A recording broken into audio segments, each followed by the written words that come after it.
You know what I love? Sports. Love sports. Sports. When It comes to Texas A&M. Where are you getting this information? Let me tell you. Welcome to TexAgs. TexAgs Live. I feel like I should be listening to the theme song from the Jeffersons. You know, we're moving on up. We will develop men, we will graduate players, and we will win championships on the field. The best way for us to win is to do it together. He is a guy that has gotten better and better and better. He's just got that dog in him. It's been special. The 12th man this past week was unbelievable. And this is a real program. It's not fake. This is a real place. And if you want to be really good at football, this is a really good place to be. You know, if I'm betting on anybody, it's the Aggies.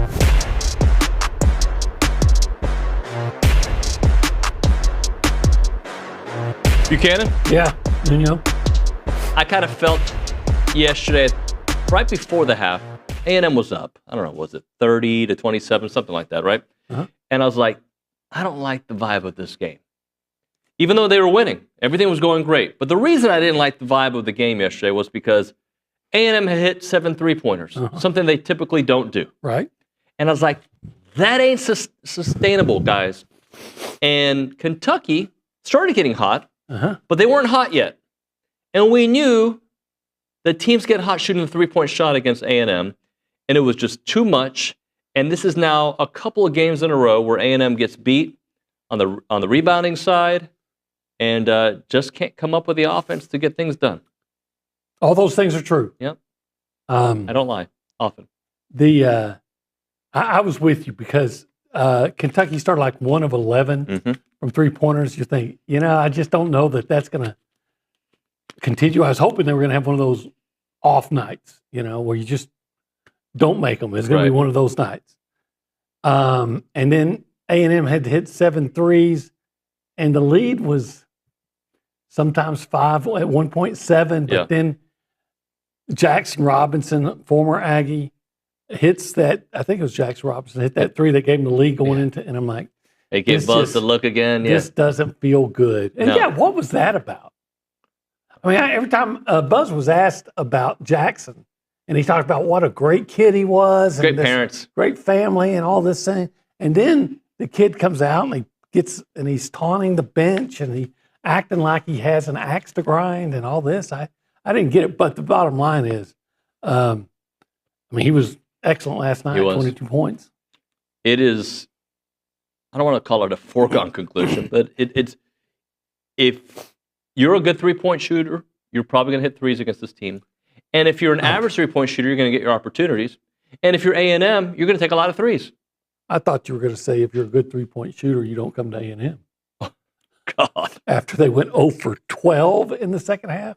0 for 12. And, of course, ESPN did the graphic during the game. They averaged 6.7 threes a game. They've already hit 7. It's feast or famine, really. Because what did they have? Against Oklahoma, they were good in the second half, but not really good in the first half with threes. Yep. They were really bad against Alabama. And then they were, especially in the second half, they were just awful last night. They need Wade. They need Wade bad. They need Wade bad. And, it's been quite literally a kick in the groin ever since he's been out. Look, I'm never going to coach at a high level or at a low level, right? I'm just sitting in my chair having thoughts. I have never loved the amount of threes that this team shoots. I've never loved it. I loved it against Purdue. And I was hoping last night when they were 7, is this going to be one of those Purdue games where they just rise up? But, of course, I can't remember what the numbers were. It seemed like they were really successful against Purdue. I'm sure Wade was part of that. But, yeah, it's not a strong part of their game. It's not. And look, there are days that they're going to hit them, right? I mean, the first half was beautiful, right? They're streaky. They are streaky. But I wouldn't consider them a 3-point shooting team for the amount of threes that they take. I don't know. Kelly, look this up, the amount of threes they take compared to other teams in the SEC. I'm just curious where they are on the amount that they take, right? Because I know that obviously that all being said, That ranks 16th in the SEC 16th. So okay, so they've taken the least amount. Oh, okay. by a lot. Okay, well, it seems like they shoot a lot, but how? Okay, where do they rank in 3-point percentage? Do you have that? Yes. Give me I think that's pretty far down nationally. also last. Okay, so I somewhat stand corrected. They don't take as many threes as I guess the rest of the league, but they also play a lot slower version of basketball. This is now 3 straight games, double-digit deficits. Yeah, and back to the threes. It's been a recurring issue for A&M, and it was so bad that a few years ago, Buzz used to say, "Hey, we want to shoot just as." It's almost like he said, "Yeah, we know we're going to miss, but we're going to shoot so we can get on the get it on the rim so we can get an offensive rebound." What's a little bit alarming now? Look, also got to take into account that they are streaky and that they don't have WED, but the issue continues. The issue continues, and now it's a couple of games in a row where they're losing the glass. They're losing the offensive rebounds. Like, what was the number here? Kentucky won the rebounding edge by 10. I think they had, and I think they actually at one point, I don't know if they finished it off this way, they actually beat A&M on the offensive boards. I think at one point they had 12 and A&M had 11. I think that's how they finished. That's how it finished, yeah. Yeah, so, A&M could not compensate for their erratic shooting last night with the offensive rebound. Yeah. And the result was, well, we saw it, a 12-point loss. Which, by the way, a 12-point loss on the road at Kentucky, no moral victories, but a 12-point loss on the road at Kentucky without WED is not that alarming. What's alarming is that, again, that second half shooting, 0 for 12. Well, that's going to get anybody, that's going to slap anybody in the face. I don't even know if that's the alarming part for me. Okay. The alarming part for me is Kentucky's not a good rebounding team. That's the alarming part. Like A&M came into that game as the best offensive rebounding team in the country, and this is 2 games in a row that they got beat by it. Against Bama, I understood because Bama was very good at offensive rebounds, and they're a little bit bigger, more physical, and faster team, right? Kentucky was not known. Now, Buzz gave some reasons why he thinks it happened last night. It's the kind of offense that Kentucky has means longer rebounds, and that's a little bit why that Kentucky was getting to it. I don't have the full soundbite in my head, but something to that effect. Look, if you would have asked me, what do you think A&M is going to do against Alabama and Kentucky without Wade Taylor when things were going great, right? When they beat Texas and they came back to beat Oklahoma, I would have said a split would be incredible. More than likely, against 2 of the top teams in the country, I would expect 0-2. That's exactly what happened. Right. I would have taken, if you could have told me, and I think I said that, if you could have told me that they were going to go 1-1 in those 2 games, I'd have taken it right, sight unseen. The frustrating thing is, if you shot a little bit better, you'd had a chance. You would have won 1 game, and you would have had a chance at the other. Well, look. I mean, on 1 game, you can't make free throws. You missed 20 free throws. You could have won that game. Another one, you get into the second half. You're down 3 at the half, and you go 0 for 12. Well, the other thing is, it's interesting how they were significantly better from the free throw line last night, and it wasn't very good. Yeah, you're right. But they were significantly there was progress, and they didn't also get to the line as much. They were 16 of 25, 64% from the line. Yeah, it's percentage-wise, that is an improvement. Weren't they about? They were like 54. Was it that bad? Yeah. Okay. I thought late after they made toward the end, they made 8 in a row. And I thought that might have got them. I might be wrong in my percentage, but they missed 20 in the last game, and they missed 9. They were shooting 50% when it mattered. I guess it always mattered. It was a 3-point game late. But they've missed 29 free throws in their last 2 games. Yeah, that I'm not going to say that's 29 points. That's for a lot of teams probably 17, 18 points, 20 points. And I don't have this, and maybe the answer is 0. But I wonder how many of those were the front ends of 1-on-1. Yeah. Well, and look, it doesn't change my excitement for this team. Like, it tempers it for a little bit. Obviously, you can't be excited when you lose 2 in a row. I still think this team is destined for all the things we've talked about, especially when they're fully healthy. They did take on 2 of the best teams in the country. But what is alarming is the rebounds that I talked about. And also, I think Andy and Solo, like, just not really. I guess, do you have Solo's numbers in front of you there, Callie? But Andy, I think another game in a row where he was kind of quiet. Yeah, he tried to be more involved, and he made some plays. But yeah, we haven't seen that. It seems like, maybe I'm off on this, but we haven't seen that game where he scores 6 to 8. That's good for him, but pulls down about 13 or 14 rebounds. He's averaging, and makes a steal here and there. He's averaging under 6 rebounds a game. Yeah. Last year he averaged 9.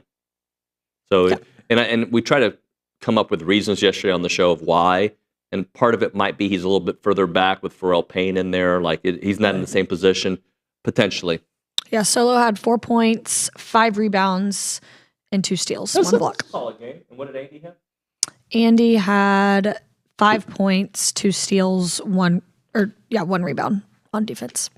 All right, let's listen to Buzz Williams yesterday breaking down the whole rebounding situation against Kentucky. Well, I think you probably have to judge how they rebound a little differently than we do. I haven't got one yet, but I think that long shots are long rebounds. They attempt a high percentage of long shots, but then incorporated in that, I think they play with semi-fast pace. 43% of their possessions are occurring in transition. That's not Alabama fast, but that's not for sure Texas A&M pace. And so if you're playing fast and you're shooting a high volume of threes and your offense is 5 out, I think you probably handle rebounding differently than we do. We just try real hard. Personally, I think what they do is a lot of the European things. I think 0 is a go-get as far as what we would say. 10 is a go-get. 22 is a go-get. 7 is a go-get. Other than that, those numbers on those shots, they're buying the real estate between them and the opposing defender. And there's a lot of nail-hole rebounds. And I do think they play with physicality relative to that concept. His explanation for it, and I get it. You know, I got to tell you something. I'm not too worried about the rebounding. I know in that game, in the last couple of games, it hasn't been what we're used to. This team's going to rebound. 100%. What I'm going to be concerned is, the thing I'm always concerned about is, quite frankly, you don't score unless you put the ball through the hoop. Right. And that's a problem. Now, when Wade comes back, is the problem going to be solved? Maybe. I know a good part of it will be. And do they have guys capable? A&M's very streaky. And when they're not on a good streak, it can look ugly. And unfortunately, last night, you caught a team that was really struggling, 1 of 11 on threes. They shoot a lot of threes. And you couldn't get any separation. You know, you had the lead and couldn't hold it. And like we said, when they needed to get separation, because you just can't count on Kentucky to continue to struggle, and you couldn't count on A&M to continue to score. What I worry about, and I agree with you, I'm not worried about the rebounding. I think this is the kind of team like, what? We lost rebounding? Nuh-uh, ain't going to happen again. That's how I think their mindset is, and I believe that. What I worry about is not even the three-point shooting, because I think they are who they are in three-point shooting. There are going to be days where they're going to hit a bunch in a row. There's going to be days that they go 0 for 12 in the second half. Hopefully not many of those days. I worry about the free throw shooting, because that is this team's recipe for offense when things aren't working. They attack, they get to the rim, they get the rebound, they put it back up. Can they hit at a 69, 70, 71% clip? Which, you know, they weren't too far off of that. They were 7, but 7% is a number. Yeah, and once again, a big part of that will be solved when Wade gets back. 100%. Because it seems like Wade gets to the line more than anybody. And he's a 90% free throw shooter. Yeah. In fact, Wade at the free throw line is more reliable than A&M shooting layups. We've talked about this. It's statistically true. True, yeah. Hey, we are TexAgs Live. Yes, we are. I like that shirt. Thank you. Quality I like shirt. the color. Yeah, it's like a little bit like, it's hip. I feel like I should go out and chop down a tree. Well, have you ever done that? Yes, actually, I have. Okay. I'd like to watch a video of that. Watch you do that. Actually go in person. Well, I probably won't do it. I mean, when you say have, I might have been in my 20s. When Yeah, 1940. All right. It is TexAgs Live. We are presented by David Gardner's Jewelers, Rollo Insurance Studio, The Go Hour, believe it or not. Yeah, I do believe it. Presented by the Warehouse at CC Creations. Indeed. This area. This particular area or the whole area? Well, the entire area is the Rollo Insurance Studio. Yes, it is. But if we were like to just take a quadrant of the area, right? Yeah, where it's very cool. Right. Yeah. What would we call it? Well, I'd call it the cool zone. Yeah, the holistic planning. The holistic planning cool zone. We should probably have a fan just blowing air into We our should. face. So whenever we're in the cool zone, you can see our hair is going just back. going in the air. Yeah. That'd be cool. They do a lot of things there. Yeah, they help you with investments and taxes. Taxes coming up. Lord knows I know it. I'm worried about it.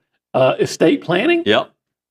But the investments, they can hook you up and get you all. They can broker a deal for you to invest in professional sports. Cowboys looking for a coach. You could make that choice if you invested in, maybe Jerry would be like, I'll give you 51%. If there's ever a time to buy low, maybe it's right now. If you want to be a part of the conversation, call us up 979-693-1150, or you can text us at that same number. If you call us, we'll pick it up on the Boss Firearms Hotline. Let's go around the room. Let's do. And say hi to the people behind the glass. We say hi to the Nick Savage. Nick, good morning. Howdy, good morning, y'all. What's up, buddy? Hey, I'm not too worried about anything just yet. Just like y'all, obviously some concerning trends, but then again, we're not, A&M's not fully healthy, so you kind of have to look at it that way. And there's some pretty winnable games coming up on the schedule for A&M. They're kind of through the toughest portion at the beginning. I know there's another really tough sled there at the end, so a chance to make up some ground coming up here the next few days. But I wanted to get y'all's thoughts. I was actually calling a Navasota game, so I didn't get to watch every second of this A&M basketball game. But what did y'all make of the Jackson Robinson situation? Fill me in on what exactly happened there.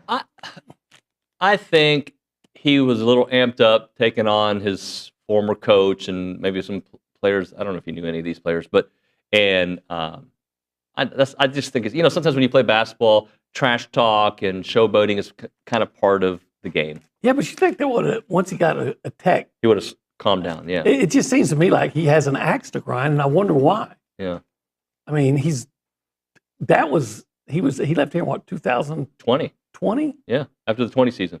Yeah, and then I think it's 20 season. Yeah, I think 2021. Yeah, whatever.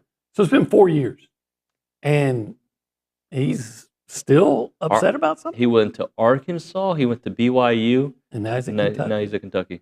Huh. Well, you know what? What? If talking trash to your former team, I wish he was still here. Right? But I mean, he can hit the three ball, by the way. Yes, he can. But if you're going to get that kind of performance with that kind of attitude, because sometimes you got to play on a certain edge that people may not like, especially opposing team, to get that. If that's what it takes for him to get to that kind of performance, Yeah, whatever. Yeah. After the game, they asked Buzz about it. He said the same thing he said before. Great parents, plays with a lot of energy. You got to ask, is Jackson Robinson? Yeah. I didn't see him. Yeah, well, maybe they purposely left him out for that reason, because knowing that he would be, I don't know if you know this, but colleges will do that now.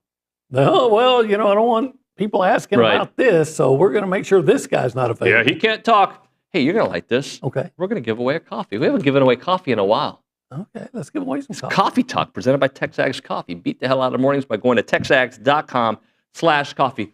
Who wants a free coffee? What do we do for the coffee? What do we do for the coffee? Well, what do they have to do? Well, just got to call up.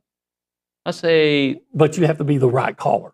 Okay, you want them to call or text? I think text is easier for Callie to handle the duties. Text. So we're going to take what number? I was going to say 12, but that has too many meanings today. Yeah. They had 0 for 12 from the second half. I was thinking more 12th man. But let's go 12. Okay. 12th texter at 979-693-1150, home of the 12th man.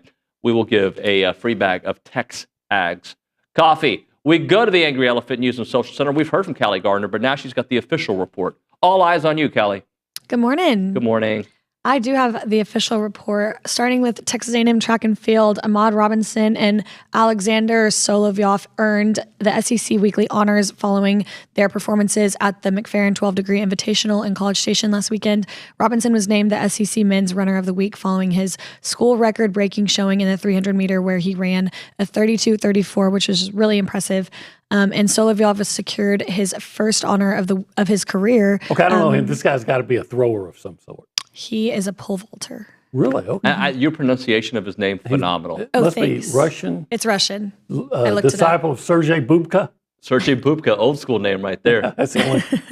that's the only Russian pole vaulter I know until now. Well, you're right. Until now, he was SEC Men's Freshman of the Week after his debut victory in the men's pole vault. He cleared a 5.56 in his first event, which entered him in the Aggie record history books. Also, sitting behind the Olympian from A&M, Jacob Wooten, and he is at number 2. Don't you wish that they would put it in yards and inches? Yeah, feet and inches. Yeah. I agree. Yeah, for my brain probably. It's real high. Yeah, it's really tall. Track and field heads to Lubbock this weekend to compete in the Corky Classic on Friday. And then, as we know, the Aggies fell to 13-4 last night, 2-2 in the SEC with their loss to Kentucky. Zerk Phelps had his third straight game with 20-plus points, and he led the offense with 21 last night. Also a team-high 7 rebounds. Pharrell Payne had 15, and Manny had 12. The Aggies were very much still in the battle at halftime as they were 7 of 8 from the three-point line, but we know that did not continue in the second half. They led the first half for over 10 minutes, and Phelps had 11 points and 5 rebounds. They look to break their 2-game losing streak this Saturday at Reed Arena when LSU comes to town. The game will tip off at 7:30 and will be streamed on the SEC Network. Galita, thank you. LSU coming to town. Last year, that would have been, without a doubt, a get-right game. Yeah. LSU's a little bit better. They're a little better. They won last night, right? I would expect A&M to win, but LSU's better than they were last year. PrizePicks.com/TexAgs. Use the code TexAgs. I want you to tell at least 3 people that you know to sign up for PrizePicks. I'm telling everybody I know, sign up for Prize Picks and put the TexAgs in. If somebody screenshots, okay, that they signed up for PrizePicks, will you send them a video hello? Sure, why not? Oh, that'd be weird. I would do it. Yeah, hey, thanks for. Hey, this is Olin Buchanan. OB, thanks for signing up for Prize Picks. Be sure to use the TexAgs in the code and the password. Yeah, right? the password. I think we should. We could just clip that and post it. But or maybe you can do it and you can send it to them shirtless. I don't know if we have a lot of guys that listen to the show. I don't know if they want that. Some probably do. Okay. PrizePicks.com/TexAgs. Use the code TexAgs to receive a guaranteed $50 once you play in $5 lineups. It is PrizePicks.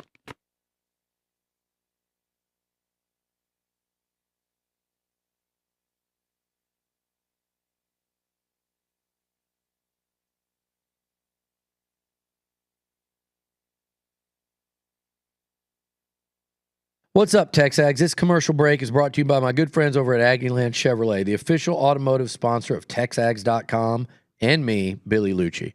Greg Gunn is the proud owner of Aggieland Chevrolet and invites you to visit the dealership to experience true Aggie hospitality. From their friendly staff to the experienced service team, Aggieland Chevrolet is TexAgs approved. Check out the dealership off of Highway 6 in Bryan or go to AggielandChevrolet.com and tell them Billy Lucci sent you by.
Again, I sometimes think the show that we do in between the show would be the better show, right? Right. I just learned about, I'm not going to even say who, but I'm not even going to go the direction, but let's just say we were making a comment. You never really know somebody. Yeah. And OB went straight to a story that will not warm your heart. Yeah, I know or your head. a lot of dark things that have happened out there that people have come in contact with.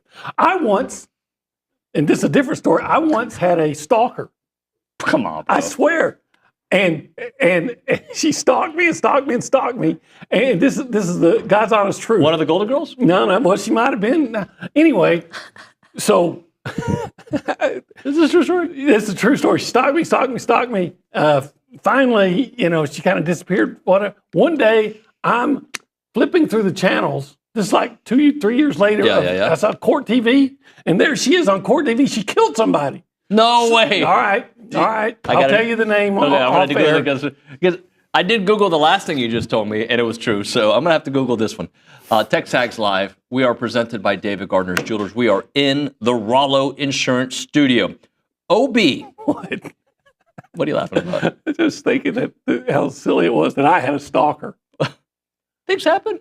I mean, I guess if you're crazy enough to kill somebody, you're crazy enough to stalk me. Right. What did you think about Jonah Wilson, the transfer yesterday? I don't know how to feel about it. I don't know. Look, if you pay Elko a lot of money to make the right decisions, and Jonah Wilson's numbers are. He's been injured a little bit. He's been injured, but I don't think he had more than 2 catches in a game. I think he had 12 catches all of last year. He did have a 60-yard touchdown catch as a freshman against Oklahoma State. He's a big body. You're going to need depth, and I'm not going to dismiss somebody early in their career. Yep. But I would, on the surface, my first reaction is, okay, here's a guy that you need depth. Maybe, is he going to be like the kid you brought in last year from Iowa? All right. Big body, but did he ever play? Well, but you need those guys, right? 6'3", 205. So no, just a size comparison, Noah was 6'6", 200 roughly, and he's 6'3", 205. That's a big receiver. Yeah, big receiver. When you look at the group that they've put together, the newest, they're all new, right? Not Casey Concepcion has production, but the other guys is a lot of promise or hope, right? There's a potential in the rest of them. Craver did some good things. He did. I saw him with my own eyes. With several teams, not just A&M, not right? knowing that he was going to come to A&M. And I'm like, I remember thinking, and I told you this, I'm up there at, what is it? Is it Wallace? No, Wallace Wade's Duke. Wade, I can't remember. The stadium at Mississippi State. And I'm thinking, I'm watching Van Buren and this Craver kid. I'm thinking, Mississippi State's not very good this year, but this kid's good. They got a couple of guys to build with. Yeah. And now both of them are gone. Well, and so Craver did some things, and we expect him to grow. Micah Hudson didn't do much, but we know the potential and the talent that's there, right? Right. And then Casey Concepcion has done some nice things. Yes, he has. I do think they're going to be better at wide receiver. I do. Yeah. I think they're going to be faster. I think they're going to be more explosive because of those guys. I'm not saying anybody's going to be all conference, but they're going to be a faster, more explosive passing game. And I think the person that's going to welcome that the most the people are Le'Veon Moss and Reuben Owens and Amari Daniels. Bronny did say last night on the boards, and we'll have him on for Recruiting Country, that he wouldn't be surprised if A&M takes another wide receiver in the spring portal, just because, maybe somebody that is a little bit more proven, he wouldn't be surprised, but they don't have to. They're in a position where they don't have to. It's my feeling now that offensively, the wide receiver is becoming the most important position, even and maybe even more as crazy as it sounds than quarterback to be a great team. And I'll use Ohio State. Does anybody really think of Will Howard as a great quarterback? No. But look at their receivers. You get the right guys. It makes Ron Schrader, the former Westlake coach, and the dad of Chad Schrader. Chad Schrader, excellent receiver. He once told me, he said, you look at receivers because they can make an average quarterback look good and a good quarterback look great. Yeah. It's true. Absolutely true. And I think we have a pretty darn good quarterback, too. So I'm put very those high on the together. Hey, you give me a great quarterback and great receivers, then I got LSU in 2019. Yeah. I still need to see some defense. This year, look at the teams that were in the playoff, the 12 teams, and look where they rank nationally on defense. We've got a wave for a while saying, the whole defense wins championships. We stop thinking that way again. Defense wins championships. Defense wins championships. Boy, this is if you're not still buying into that, again, just look at where the teams in the playoff rank defensively. Why did A&M lose to Texas? There's a few reasons, but the biggest reason is they didn't win the line of scrimmage, especially on those 4th and 1s, right? Mm-hmm. Texas beats Clemson, stopping them on the 4th and 1. Ohio State beat Texas, winning the line of scrimmage, especially on that last drive for Texas. Yeah, if you give me I've always said, you show me a good defensive line, I'll show you good defense. And unfortunately, A&M started the year with a good, productive defensive line, and for whatever reason, that productivity, I don't want to say vanished, but it decreased in November, and you saw the results. I'm looking at some of the notes on 1775 that I have, and we know we're going to talk about the great food here in a second, but I would love to have this by my name, Pitmaster. Yeah. It just says Brad Doan, co-owner, Pitmaster. Pitmaster. Brandon Doan, co-owner, Pitmaster. Yeah. I mean, I want to be a master of broadcast, but I'm not. Like, those guys are masters. Yeah. When I was in high school, I had an acne problem. I was kind of a zit master. Master of zits? But I'd much rather be a pit master. Heck yeah. Because no one wanted to be around me. But you want to be around the pit master. You want to go to 1775. And you want to have that amazing barbecue. You want to have that brisket and that pork sausage. ribs. And I love pork ribs. Pork ribs. Would you cut them? With pork ribs? Yeah. Not again. I might cuddle with that queso mac and cheese. Oh, yeah, that's queso. Hot tub of I that, would buddy. just eat that macaroni and cheese. I would make love to it. Okay. Queso mac and cheese. I love it. I know you do. I love it. If you had queso mac and cheese and pork ribs at the same time? I might put the queso mac and cheese on the pork ribs because, I kind of go, think outside the box that way. Yeah, you like to mix things up. Yeah, I do. Yeah, you do. It is 1775. They're open Thursday through Saturday, 11 a.m. until they're sold out. Online ordering turns off at 10 a.m., 8203 Raymond Stosser Parkway in College Station. 1775txbbq.com.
TexAgs Live, presented by David Gardner's Jewelers Rollo Insurance Studio, David Nuño, Olin Buchanan, Go Hour, presented by the Warehouse at CC Creations. We go to the Boss Firearms Hotline. You're going to say something about Bob Seger? No, I just said that's a great tune down on Main Street. Yeah. You know who's also a great guest? Charean Williams. Yeah, Pro Football Talk. Main Street, any street. You name it, she's awesome. I think she should be the next coach of the Dallas Cowboys. Charean, is that a possibility? I would like that.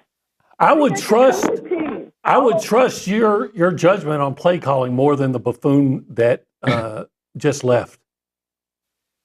Well, let me just say this. I would be very good at clock management. I would know the rules of the game. I do know those two things would happen. We would not screw up clock management.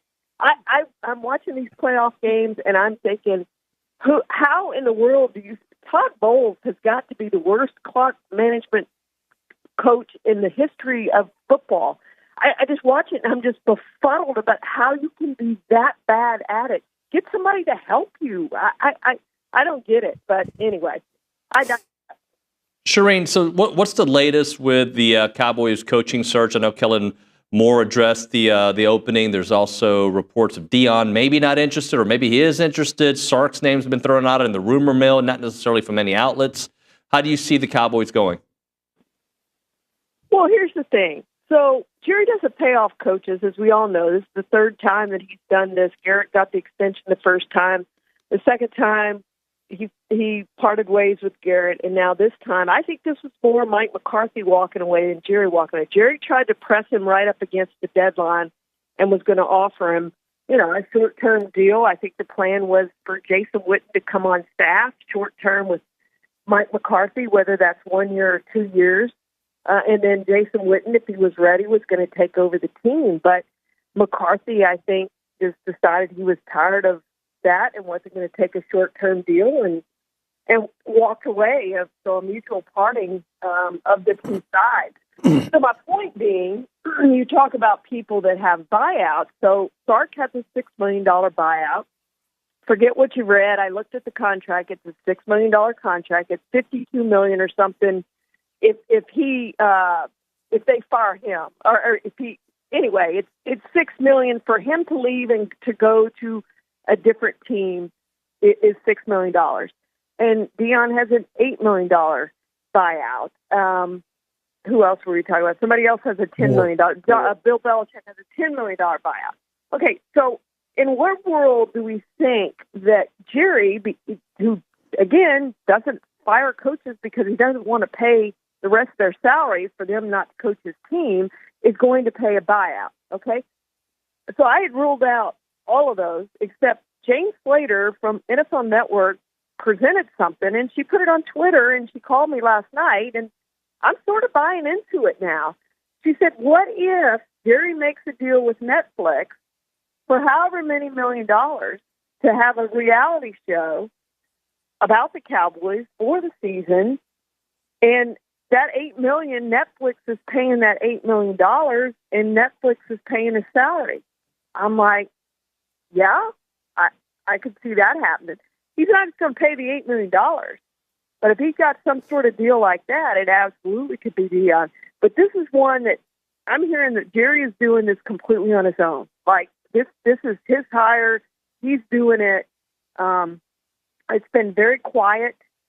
So, honestly, I don't know what they're doing, but the Deion thing makes sense from the standpoint that it would bring a lot of publicity to the Cowboys, and we all know that's what Jerry likes. I mean, think about how big they would be at the start of the season with national media and TV appearances in prime time and all those sorts of things. So it does make sense from that standpoint. Now, Deion is using this, obviously, to get more money from Colorado. So if he gets more money from Colorado, I would expect him to stay. But I do think it's more of a possibility today, thinking out what Jane's presenting, than I did yesterday, thinking that there's no possible way he's paying $8 million for a buyout. Aren't the Cowboys already kind of a reality show? I mean, the crazy Cowboys. They are, but this would be. We'd see more behind the scenes. I mean, this would be the hard knocks, and Jerry, there wouldn't be a lot of stuff cut out. And Deion, I don't know that Deion Deion will be the one coach who wouldn't be opposed to that. Now, they're going to have to pay Deion too. Deion's going to have to make money out of this thing.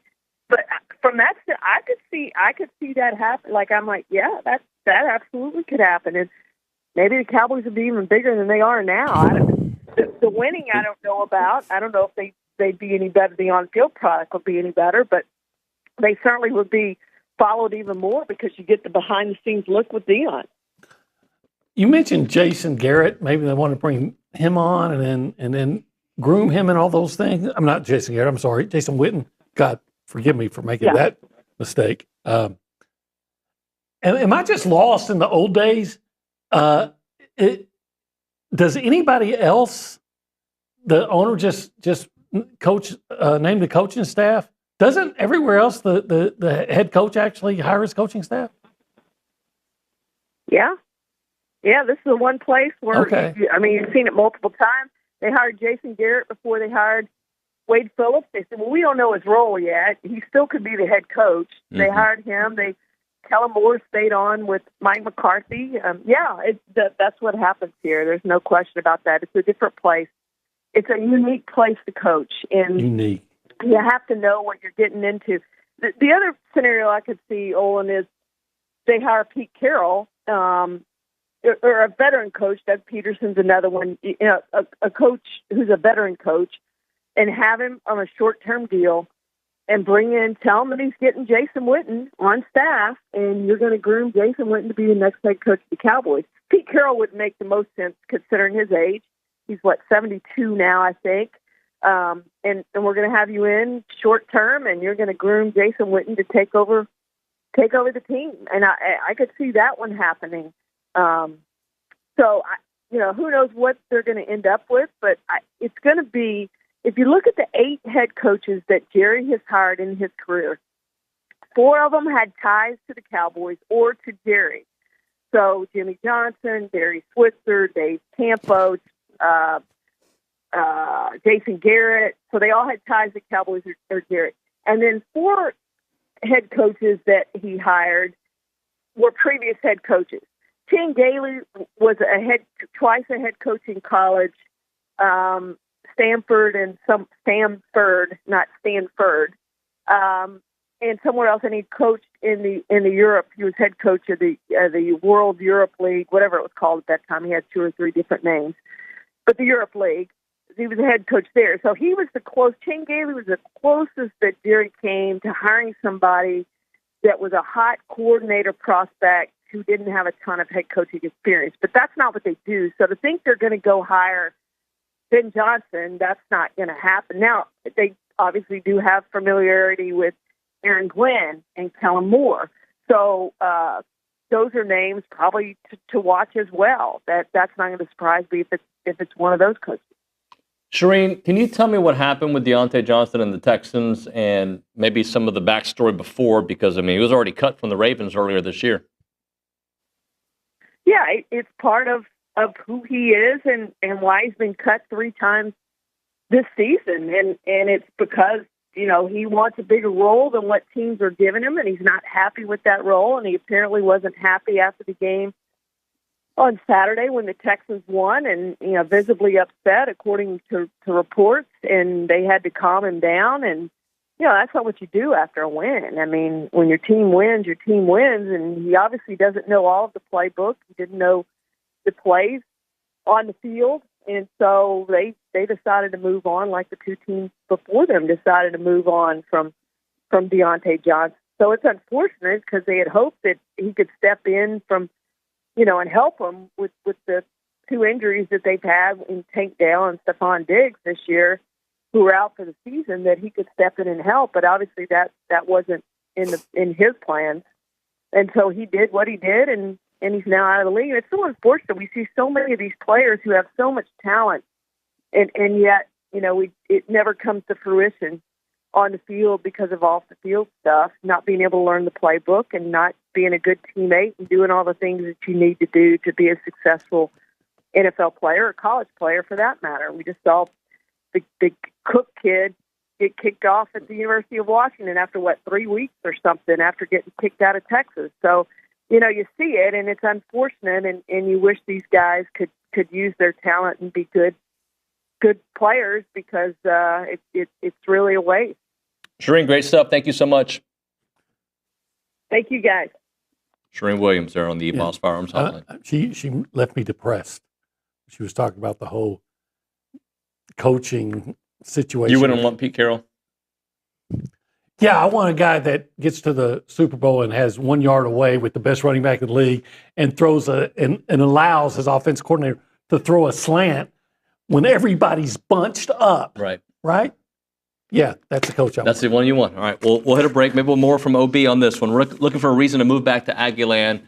Then look at the Association of Former Students. They are looking to hire professionals, and it's a great way to get back to this market. If you've been trying to move back to Aggie land, or you're already here and you want to live here longer and have some cool opportunities, look at the association. They've got openings in fundraising, former student programs, marketing, sales, so many different departments. They're the nation's premier alumni association and the oldest organization serving A&M in support of that Aggie network. They play a part in every Aggie story from Howdy to here. Don't miss opportunities to help out with Howdy socials, Aggie Rain Day, class reunions, Aggie muster, and everything in between. Join a team that exemplifies those Aggie core values of excellence, integrity, leadership, loyalty, respect, and selfless service, all in support of that worldwide Aggie network. If you're interested in joining the team or sharing with someone who would be a great fit, please visit tx.ag/association jobs to apply and get more information on each position. It is the Association of Former Students.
On this one. TexAgs Live, we're presented by David Gardner's Jewelers. We're in the Rollo Insurance Studio. OB, tell me if you agree. Okay. Today kind of sucks. Today sucks? Well, I think yesterday's basketball game just kind of, like it's, you know what I'm saying? Like,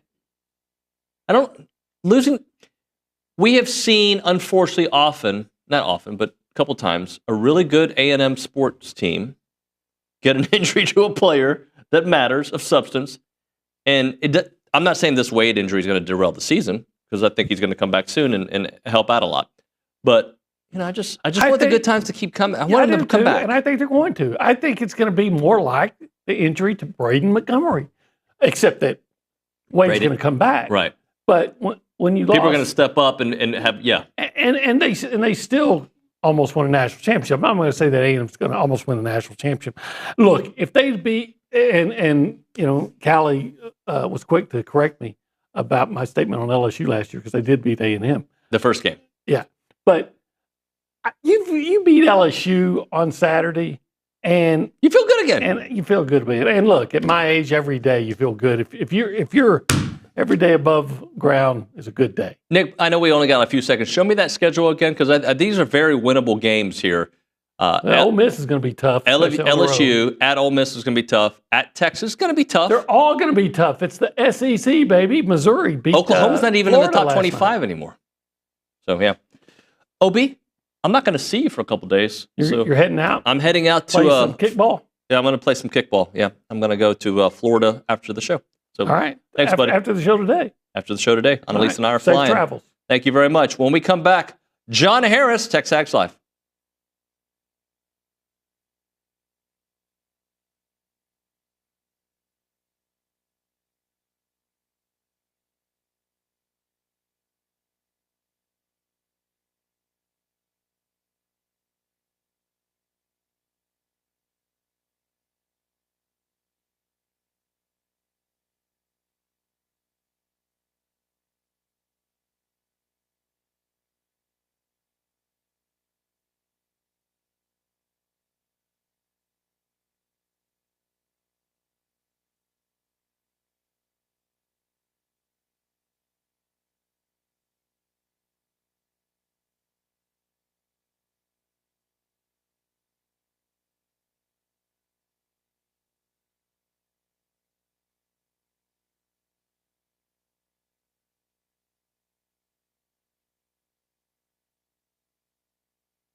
And we're back. TexAgs Live. Why am I smiling? Presented by David Gardner's Jewelers Rollo Insurance Studio. Let's go to the Football Takeover founder, czar, good friend of the program, John Harris on the Boss Firearms Hotline. Houston Texans sideline reporter. Johnny, good morning, buddy. Good morning, David. How are you? I'm good, man. So last week, I wasn't sure if I should have asked you about Rex Ryan because I know you operate the way I do. You and I are kind of similar spirits when it comes to that kind of stuff. And then I knew there was going to be a tweet, and buddy, I got my tweet. How are you feeling about that victory over the weekend? I was like, bye-week D's, Rex Ryan had no business to say what he had to say because it's very clear Rex Ryan doesn't watch football. He doesn't watch the Texans. He had no idea. He just looked at a couple of numbers and thought, oh, okay, I'll go with this, whatever. Clowns are going to be clowns, and he was a clown, still is. But I'll tell you this, it had the whole city of Houston, it had everybody in that locker room motivated. Everybody in that building knew exactly what that man said, and they were determined to not let him get away with that. And they now have to take that spirit to Arrowhead and play with that spirit in Arrowhead and go beat the Chiefs with that same spirit they played with, especially in the second half. Johnny, I think and I'm sure you've already discussed this on your show, but I think it could be a little poetic considering it is the Chiefs and where the Texans drew a line in the sand, a few years back when Deshaun was still the quarterback, up huge, after the first quarter in the first half, and to see the Chiefs come back and win that game. And right after that, everything spiraled in a different way for the Texans. And here you are just a few short years later with your quarterback taking on Patrick Mahomes and the Chiefs there at Arrowhead. I just think it could be a very poetic moment for the Texans. Yeah, David, we have not discussed it like that. I think it would be awesome. I mean, to be able to 5 years. Now, 5 years doesn't sound like a long time. 5 years is a long time, especially when you went into the abyss the way that we did. It was so bad. But if you had told me what was going to happen when I was walking off the field at Arrowhead 5 years ago, first of all, I guess I probably would have believed you because I could kind of see where it was already going. I didn't realize we'd come out of the other side so quickly. And I think that's the biggest thing is we had an opportunity to go to the AFC Championship game for the first time ever. And the first time in Houston since 1980, I guess it was. So, we had that opportunity 45 years later. And yeah, it's been 5 tough years, but this team played last Saturday with the absolute energy and spirit that it needs to go to Arrowhead and right a wrong. Because you take a 24-0 lead on anybody, no matter when you take that lead, you need to finish that game. We didn't have the leadership, we didn't have the quarterback play, and we didn't have the heart and the soul with that team in 2019 to beat the Chiefs. I feel like we have those things now. But the problem is the Chiefs have a championship spirit. They've been doing it. They know what it takes. They know the level of grit it needs in a game and the grind that it takes, the strain that it takes to win a divisional playoff game, much less a Super Bowl. We don't. We don't know what that takes. And so you go into this game and you're prepared, but you have to prepare even more. You have to do even more. And I think that's where our team this week, the challenge is during the week. How much more can you do in the week to be prepared for Saturday and knocking off the two-time defending champions? So that's, to me, what it is. Because when you went there in December, you went there thinking, we got the AFC South sewn up. Whether we win this game or not doesn't really matter. And then you're in the game, but you lose tank. And that, I think, took a lot out of this team, and it's taken a few weeks to kind of get beyond that. So you go up there, hopefully, as healthy as you can be, and go play these guys and let it all hang out. And hopefully 5 years later, you right it or wrong from the 2019 season. Hopefully. Now, I just want to go up there, hit them in the mouth, and see how they respond. And I know how they're going to respond. They're a tremendous organization. And it's going to be tough. There's no doubt. But it's 60 minutes. David, I realize we've played 5 divisional playoff games in our history. We've never led in the second half of any of them. Never. So we've got to get to that point where the third quarter we have a lead and then see how we handle that going into the final 15 minutes of the fourth quarter, whatever it is. But we've never led in the second half of a divisional playoff game. We've got to change that. We've got to be the aggressor in all things to knock these guys off. Johnny, one of the things D'Amico said yesterday, or I think it was yesterday, whenever it was, that, the weather's only going to be a challenge if the Texans allow it to be a challenge. And I guess my point to that is, didn't the Texans just play at Arrowhead a couple weeks ago and it was 30 degrees? I mean, they have done it, and it didn't seem to affect them then, and it's not supposed to be anything too different from that, right? Yeah, I think so. I mean, what it looks like, and I always watch the weather, living a life on the sidelines, it doesn't look that bad. I mean, we've been in worse. It's not going to be like last year when Miami played Kansas City and it was like,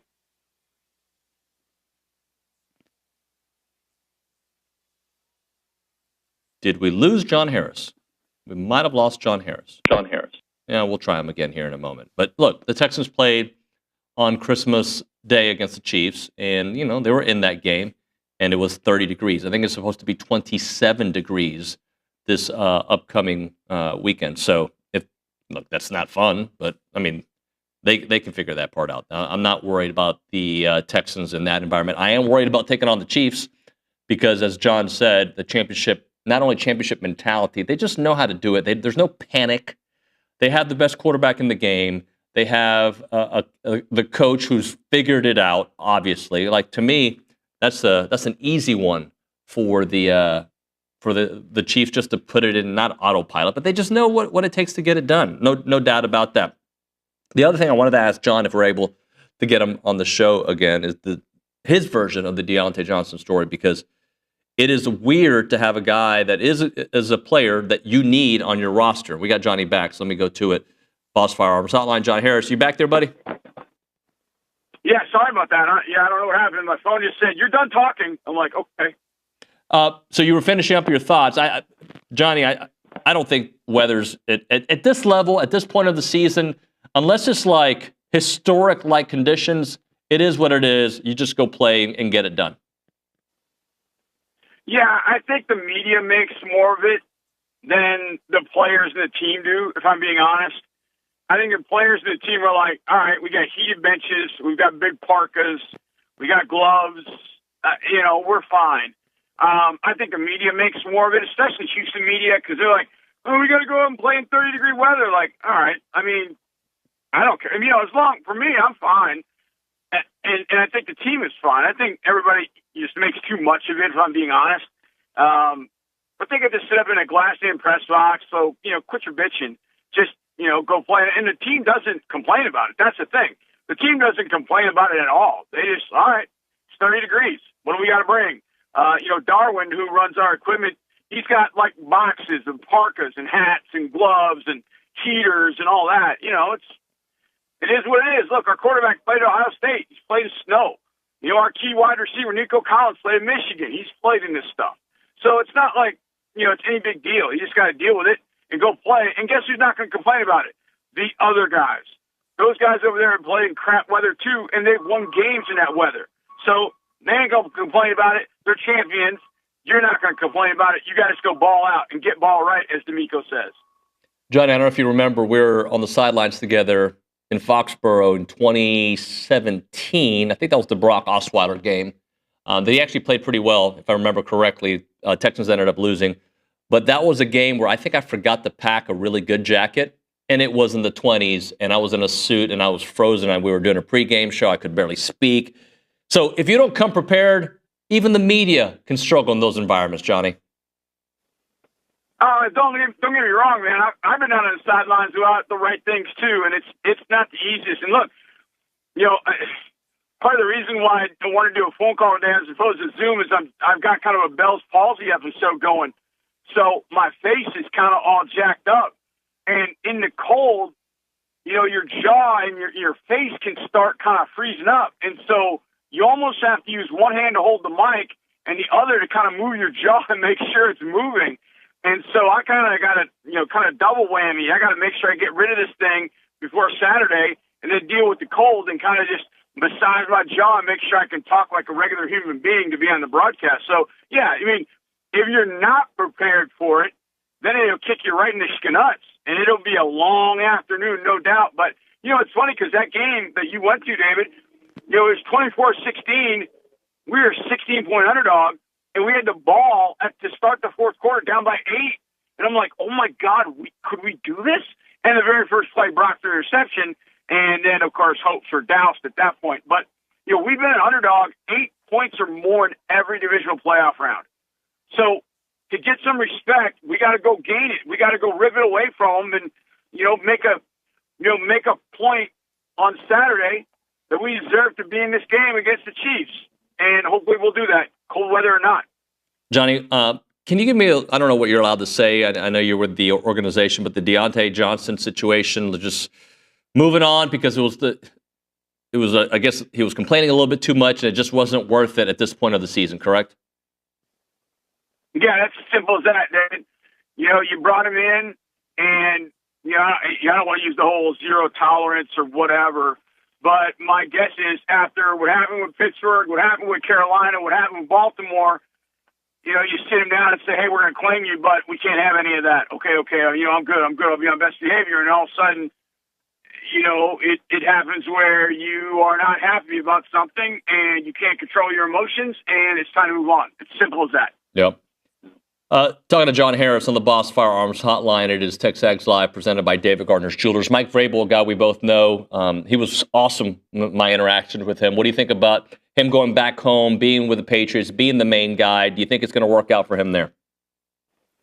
Yeah, I think so. I think the world of Ravs as a coach. I think he is, how do I say this? He's got Belichick-like tendencies, but a 20th century understanding of how to deal with young people. Does that make sense? Right. Like Belichick understood that you drive guys hard. You don't change the way you are. Like you're just always constantly on them to demand excellence all the time from them. Don't let them see you smile. And I think that just got grating on young people. And so it'll be interesting to see how he changes that in North Carolina. But I think Vrabel has got that too, that he is demanding, that he can get upset about things. Sometimes he can be upset about things that you don't even know he's upset about. But then he's got that side of him, and not even little, like he'll poke fun at you. Like he'll get after you a little bit. He used to get after me a little bit, like when I would cheer on the sidelines. He's like, yeah, I see it on the film. You got a vertical leap of like 2 inches, So, but down deep, I knew that him kind of busting my balls was his show of respect for me. And so we kind of, that was kind of what, relationship we had. He's tough, and I think he's demanding, but I think he's got that other side of him. And I think part of it is because he has kids their own age. Like he has kids that are the age of, second, third, fourth year guys in the league. So I think he's going to be able to connect with them in a way that maybe Belichick never could learn to in New England. So I think Mike being a player, Mike then being a really good defensive coach, Mike then being an excellent head coach will have those players' attention.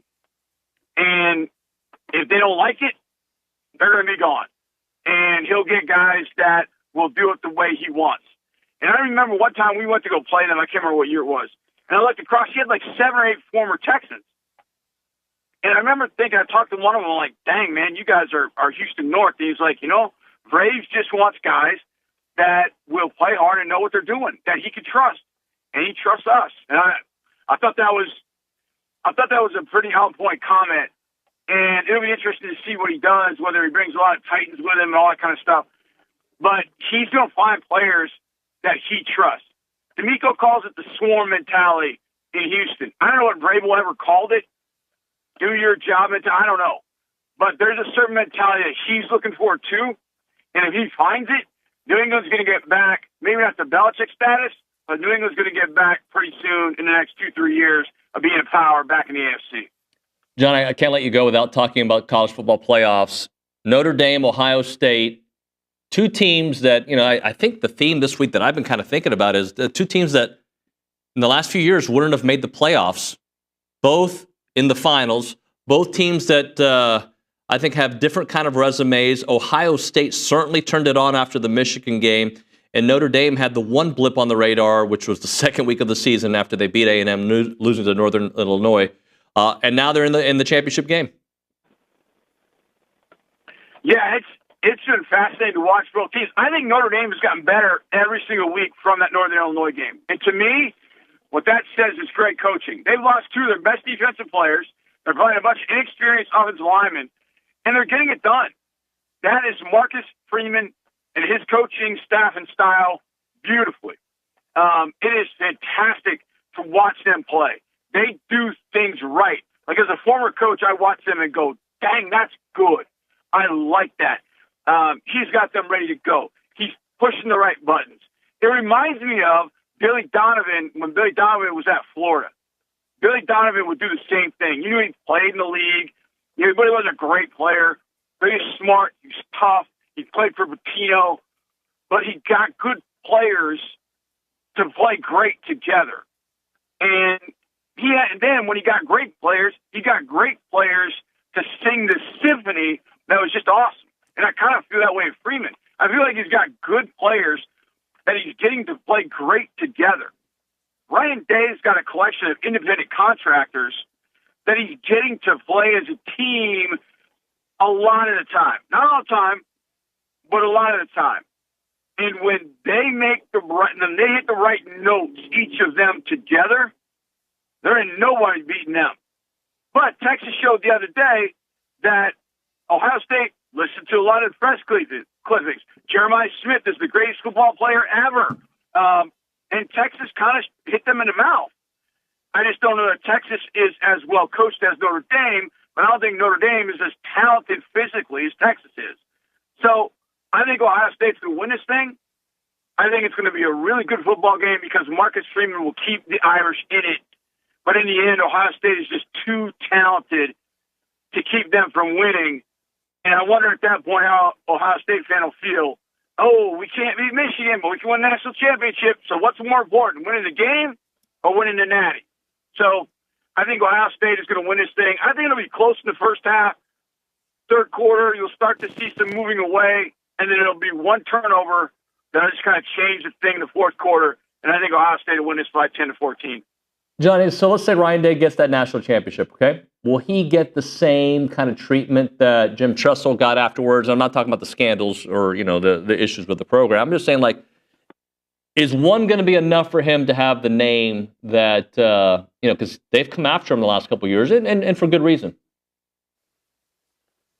He's got to combine the natty with beating Michigan.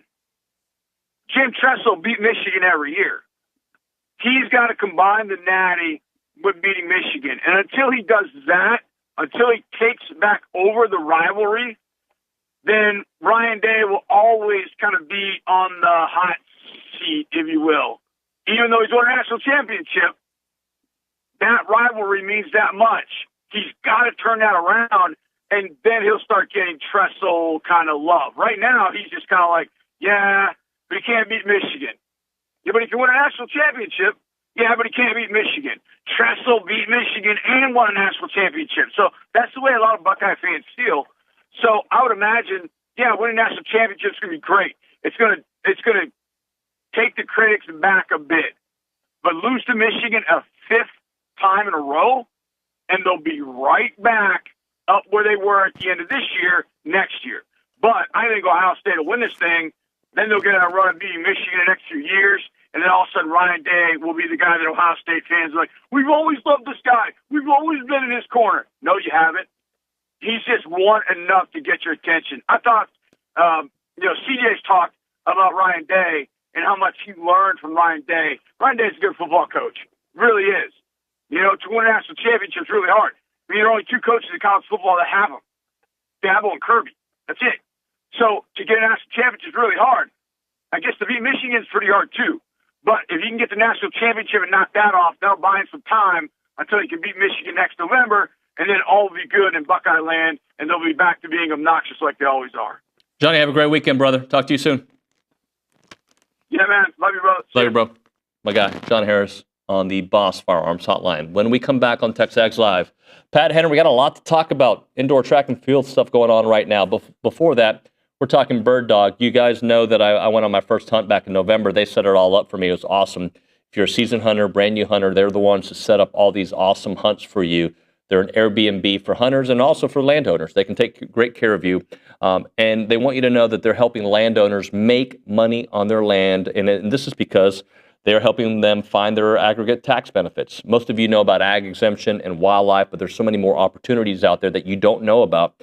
If you are farming or running cattle on your land, Bird Dog's going to optimize that and find you the tax benefits. Some of their clients are making an extra $100 to $500 per acre of land. They can be your personal consultant and help you maximize the income on your land. So if you're a ranch broker, you need to talk to them as they can help your buyer or seller understand the additional ways to make money. The website is birddogit.com. That website again is birddogit.com. Go give it a try.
We're back on TexAgs Live. We're presented by David Gardner's Jewelers. We're in the Rollo Insurance Studios. Time for our weekly conversation with Pat Henry here on the show, brought to you by the Brazos Running Company, your local Aggie-owned specialty running store, your local source for Viore athletic wear, duck camp apparel, in the Century Square below Star Cinema Grill in College Station. Coach Henry, how are you? He's getting bigger and bigger, isn't he? He is getting big. And I got a whole other copy that I can do at the end of just constantly adding. Yeah. How are you doing? Good. How are you? I'm good. How was the weekend? Because I know there was some rough weather, but good people came out, right? Yeah. And it's a challenge when you have an indoor facility and you're trying to run a big meet, because you have to warm up outside, or you have to warm. And football, we use the indoor football building to warm up, and so that helps us. And football's kind enough to let us do that, and so it helps. Without it, we probably couldn't put on a meet. Yeah, well, let's kind of go through it, because they're at the 12 Degree Invitational, McFerrin-12 Degree Invitational. Yeah. 1 school record, 12 events, 9 top 12 marks. Yeah, we had a real good opener. We really did. Our more so on the men than on the women, but our men's group looked good. We hit it running, and so. We've been talking about this, about trying to be a little bit more aggressive right off the bat than trying to kind of coast into it. You know, a lot of times you want to feel your way through it, especially a lot of young ones. They want to just get on the track and just kind of see where they are. And if you give up too much if you do that. So we're really hammering them on about when you touch track, you get after it.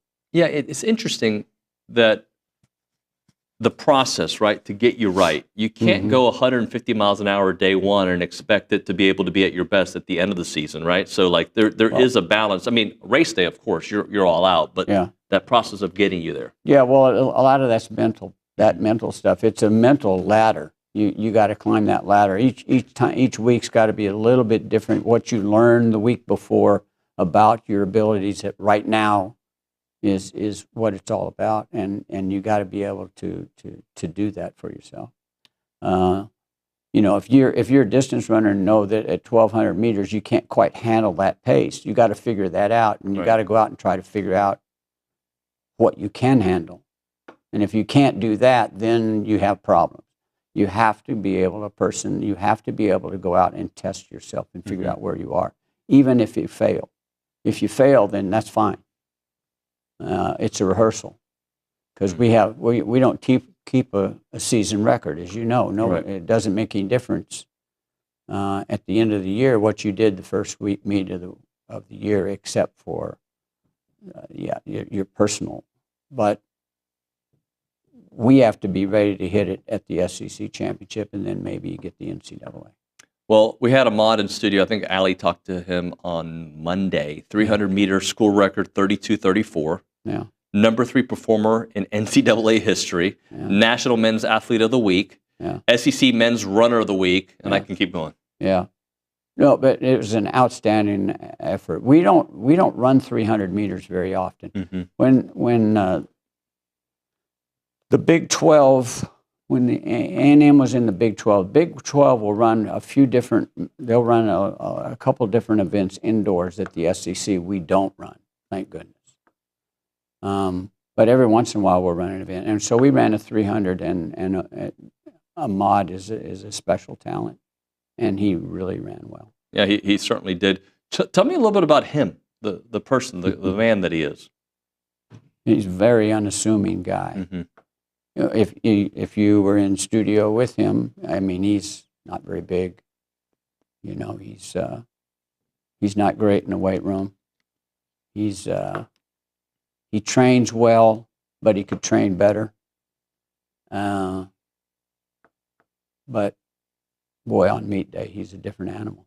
Isn't that a thing? Like, there's certain people who they perform when it matters, and you watch them during the week like, I wish she would have gotten here a little bit earlier or worked on this, but they just know how to turn it on when it matters. Yes.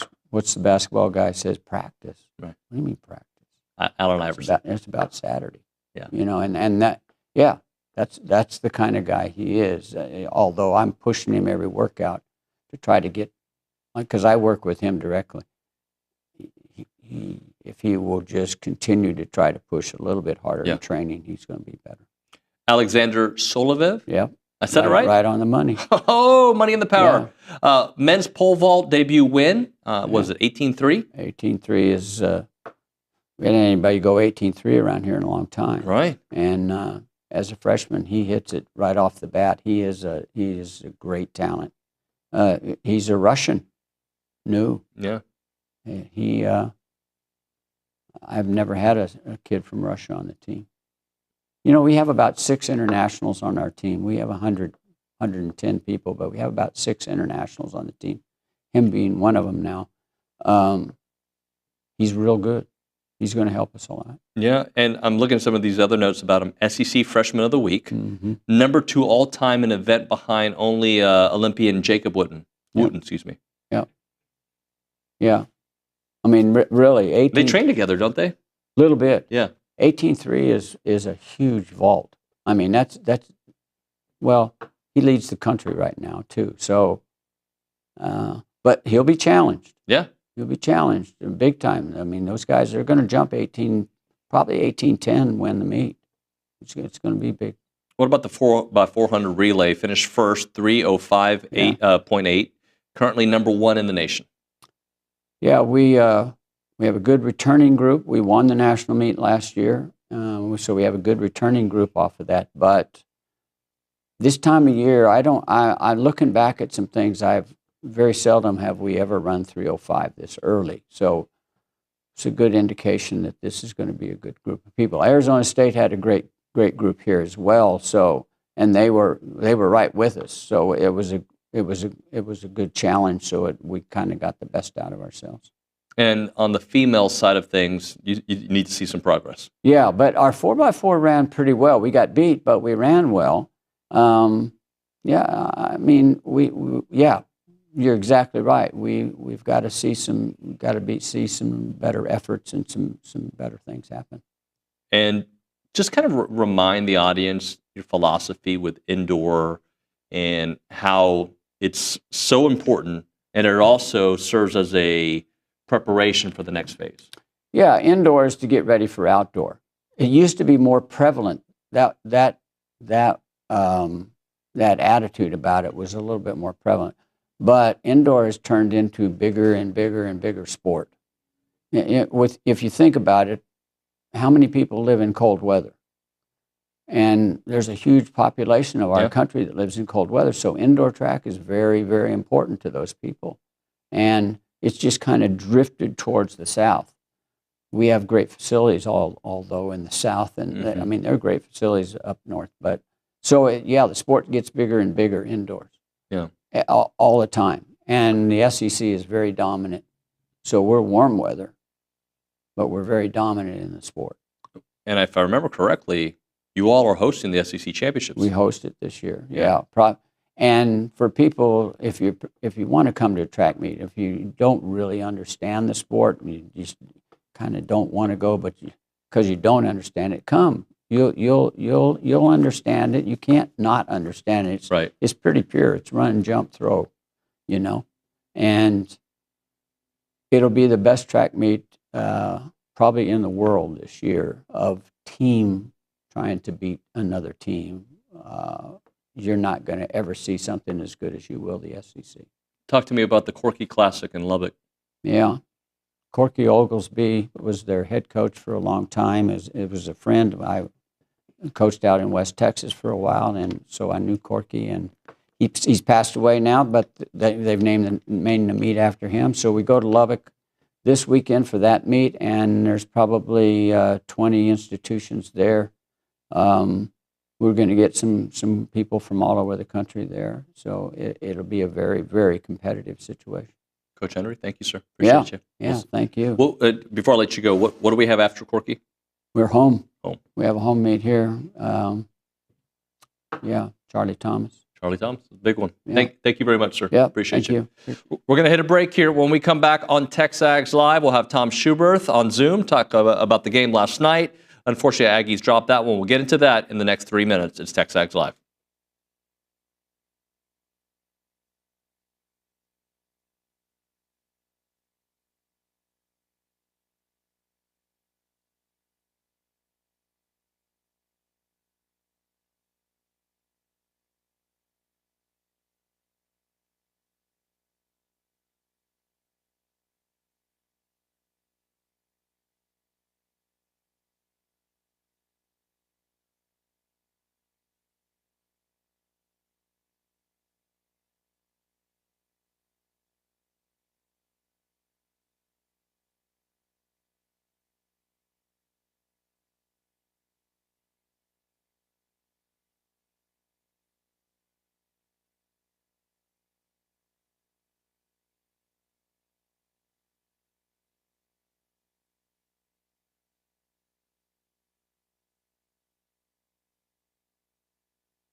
I'm very curious how often this guy has to get an oil change, because I know he drives all around the country. This guy's calling games all over the place. We go to the Boss Firearms Hotline here on TexAgs Live, presented by David Gardner's Jewelers in the Rollo Insurance Studio. A lot of sponsors right there. And we talked to Tom Schuberth, the coach. Coach Schuberth, how are you doing, sir? Doing great. Good morning. Where are you? Because I know all you do is call games every day and night. I wish that was. I love doing. I'm in Little Rock, Arkansas, road about 5 or 6, had about 7 games all, and now headed back to and get off. Hey, Coach Schuberth, hold off for a second. I just basically told you what Nick just told me. There's something going on with your sound, so we're going to try to fix it on his end. We may have to call you here in a second, but regardless, we'll get to you here in a moment. A couple of things I want to talk to Coach Schuberth about is what we've seen recently, right, the last couple of games against Alabama, and what that might mean moving forward. Is it a quick little moment in the story, or is it something long-term that could be a problem? I think we all know this team is going to be a streaky three-point shooting team. That is for sure going to be part of the issue, right? That's just who they are. I think we know that they're going to be not very good from the free throw line, right? They're not a great free throw shooting team. I don't think we're going to see a 20 free throw miss game again, but the 9 to 12 range from the volume that they shoot from, that'll certainly be something to keep an eye on. Beyond all that, the stuff that OB and I were talking about to start off the show, the offensive rebounds. So we're going to try again. Coach Schuberth, are you there? Yes, I am, Dave. So I guess my question for you was, some of these things we've seen in the last couple of games, how troubling are they long-term, or are they maybe just a short-term / you don't have your best player and you're taking on 2 of the best teams in the country? I think just the latter. I think A&M put themselves in position to win the last 2 basketball games, and unfortunately they didn't make plays when they needed to.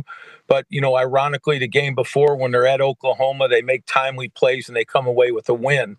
I think what happens, and again, I think I'm think like the typical modern day coach. When you're playing an excellent basketball team on the road, your thought process is to shorten the basketball game and give yourself a chance at the end to win. And obviously you have to step up and make plays. If you were to flip-flop the Oklahoma game, and let's say we ended up not coming back and winning, and then winning the game at home against Alabama, I think the coaching staff, the fans that really follow the program would all be very comfortable at this stage. What you do a lot of times, and I think it's more fans and sometimes players, you have a tendency to get too high when you're high and too low when you're low. But I love the position the Aggies are in. I think they're going to bounce back with a win against LSU at home. And then, again, I don't know if this is like a negative attitude, but when you go on the road and you're going to play Texas and Ole Miss, or the other way around, Ole Miss and then Texas, if you can come away with a split, you have to feel great. If you to win 2, unbelievable. And if you were to drop 2, you're still in a good position, because this league is brutal. And to go out and have to play these teams night in and night out, we're predictable in our effort and what we're going to bring. I think sometimes we're unpredictable in how well we're going to shoot the ball. And when we shoot it well, we can beat anybody in the country. One of the things that I told OB in the first segment was, I thought it was going to be a long night when A&M hit so many threes to start. Because I'm like, we're going into half, down 3, after hitting 7 threes in the first half. I was like, this doesn't sound like a sustainable model for them. And I was correct there. I was a little worried. Were you worried at halftime, Coach? I was. I had to go back and watch the game, Dave, and yes, I was. I mean, you're playing a great team. There's a reason Kentucky's 10-0 at home. There's a reason Oklahoma was undefeated when A&M goes in there. They're good basketball teams playing with confidence, and I believe that they have the same mentality that the Aggies have. They're not going to be denied at home, and that was what I was fearful of. I don't think A&M played a bad basketball game. They played good enough to come away with a win. It's just Kentucky is playing with a lot of confidence. And when you have a brand new basketball team with an excellent coach and maybe one of the hardest places to play in the country, they're playing with immense confidence and they're getting better each game. I think they're the favorite to win the conference. Just my opinion. That doesn't mean anything. I know everybody's pointing at Auburn. With Alabama losing to last night to Ole Miss, that kind of set them back a little bit. But I really like Kentucky's team, and I was proud the way A&M played the game. Talking to Tom Schuberth here on TexAgs Live. Tom, I was surprised by the rebounding. I wasn't surprised about the rebounding versus Alabama because I felt that they were very similar, but just a little bit more athletic. Kentucky, not the best rebounding team. Buzz last night did say, it's the kind of maybe the rebounds that fell their way was the style of basketball they play. What did you see from that? Absolutely. I think the same thing, David. When a team is athletic and shoots the ball well and they have length, they're 6'11", 7 foot with the two starters in there. I think that gives us problems. Even though we're tremendous on the boards, we just don't have that length sometimes. So I think Kentucky was really playing well and with confidence, and they did a tremendous job on the boards, and it gave us problems. And then again, when you have the type of scorers and the balance that they have, it's very difficult to beat them on their home court. Talking to Tom Schuberth here on TexAgs Live.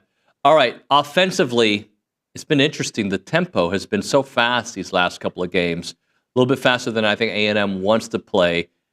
How do they kind of slow it back down against, again, the level of opponent you're about to play? Ole Miss is really good. Obviously, they proved it. You got them in a couple of games. You've got LSU, obviously, that had a nice win yesterday, too. How do you get back to playing that slow-down, grimy style of basketball that A&M does thrive in?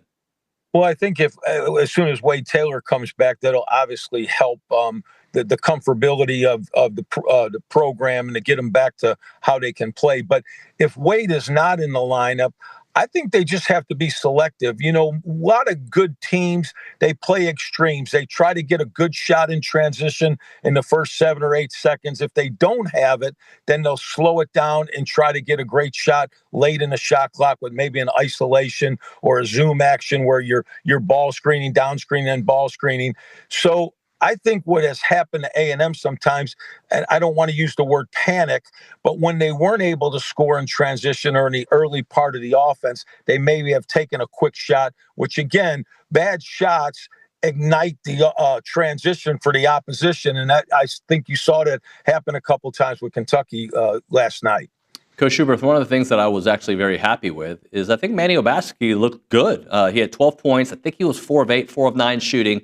But he was attacking the rim. He was controlling the ball. And a double-digit Manny, when Wade comes back, is going to be a recipe for disaster for opposing teams. Absolutely. He's played so well late last year, and he's had a couple games here where he's been terrific. But anytime you get added offensive production from some of the guys that haven't been scoring consistently, I think it makes A&M that much more dangerous. And I feel good about the team. Obviously you'd love to be undefeated, but to have 2 losses after the schedule and kind of the way it falls, David, to go to Kentucky and Oklahoma and then have, arguably maybe the team that was playing the best basketball along with Auburn come into your building and have a chance to win. I like the position A&M's in. They have to take care of business. I heard you talking earlier on the show. LSU came in last year and won the game, and then A&M went back and returned the favor and beat them. But I don't see that happening. I think we're going to have a tremendous game on Saturday and then get focused for the next 2 going to Ole Miss and Texas. Wouldn't that be something if they can pull off, 3 wins, where certainly 2 would put us right back into the hunt for first place. Hey, Tom, let's close out with this. They cannot continue to fall behind by double digits. I understand the level of opponent. Don't get me wrong. And I also understand you're playing without Wade Taylor, of course. But that is also not a sustainable model throughout SEC play to always have to kind of claw your way back. I'd like to see A&M play from a position of strength with a lead, which, by the way, they did have for the first few minutes of that game for most of the first half. Correct. I would love to hear what Coach Williams tells the guys, how they're trying to do that. I'm not in their staff meetings, obviously, and I talk to those guys, but I don't know their strategy. But if they can get off to a good start, and they've done it on the road before against elite teams and kind of led from start to finish, I think that'll be the focus. Obviously, when they go to Texas, who they had great success against at home, I know the Texas is worried because A&M is such a tough team, and Texas has the tendency to play loose and get a lead, and then they've dropped them. So if A&M gets off to a good start in Austin, it could be disastrous for the Longhorns. And then, of course, Ole Miss coming off a big win. Sometimes teams don't react to success as well as they do adversity. I think you saw that with Alabama, coming off the big win against A&M, and maybe Ole Miss will be the same way, having that big upset in Tuscaloosa. Coach, I appreciate your time. We'll see you next week, all right? Thank you, David. See ya. Tom Schuberth here on TexAgs Live. All right, we'll hit a break. We'll come back. But right now, the difference is real with Rollo Insurance.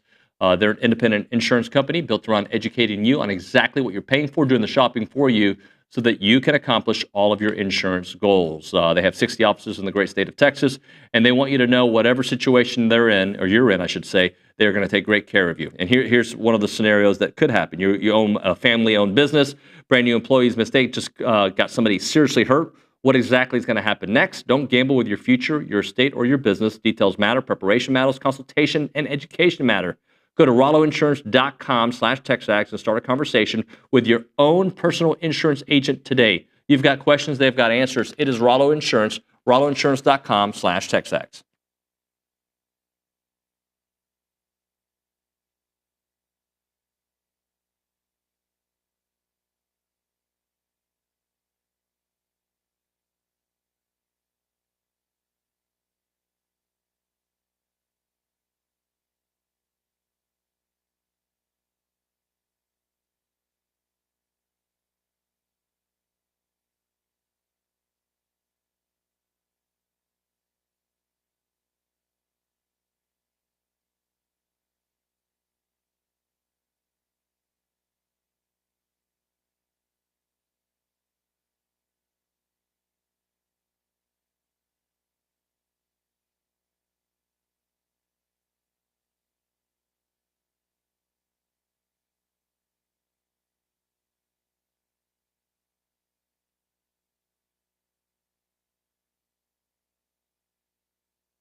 Just doing a little coaching here on TexAgs Live, presented by David Gardner's Jewelers in the Rollo Insurance Studio.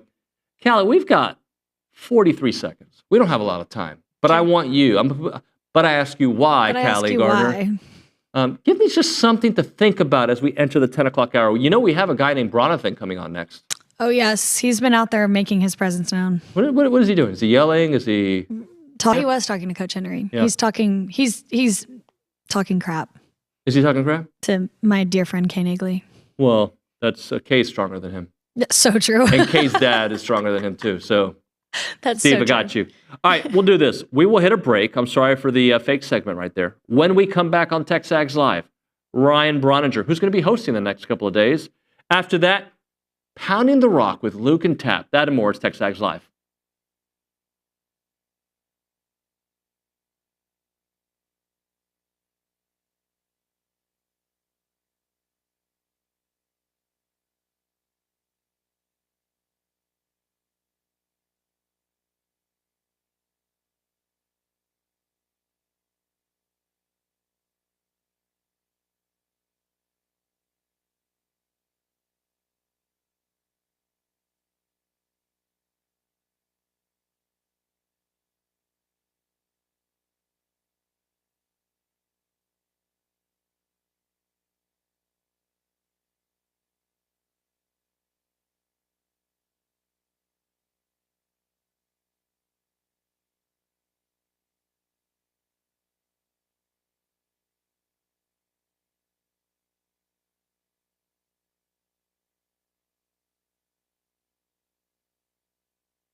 I don't like your tone. I don't like your thinking. I don't like the fights that you're picking with people. Everybody's in your crosshairs, Ryan Brauninger. This whole office today, they can kick rocks. Every one of them. And we can start at the social center and we can work around her whole group in the back.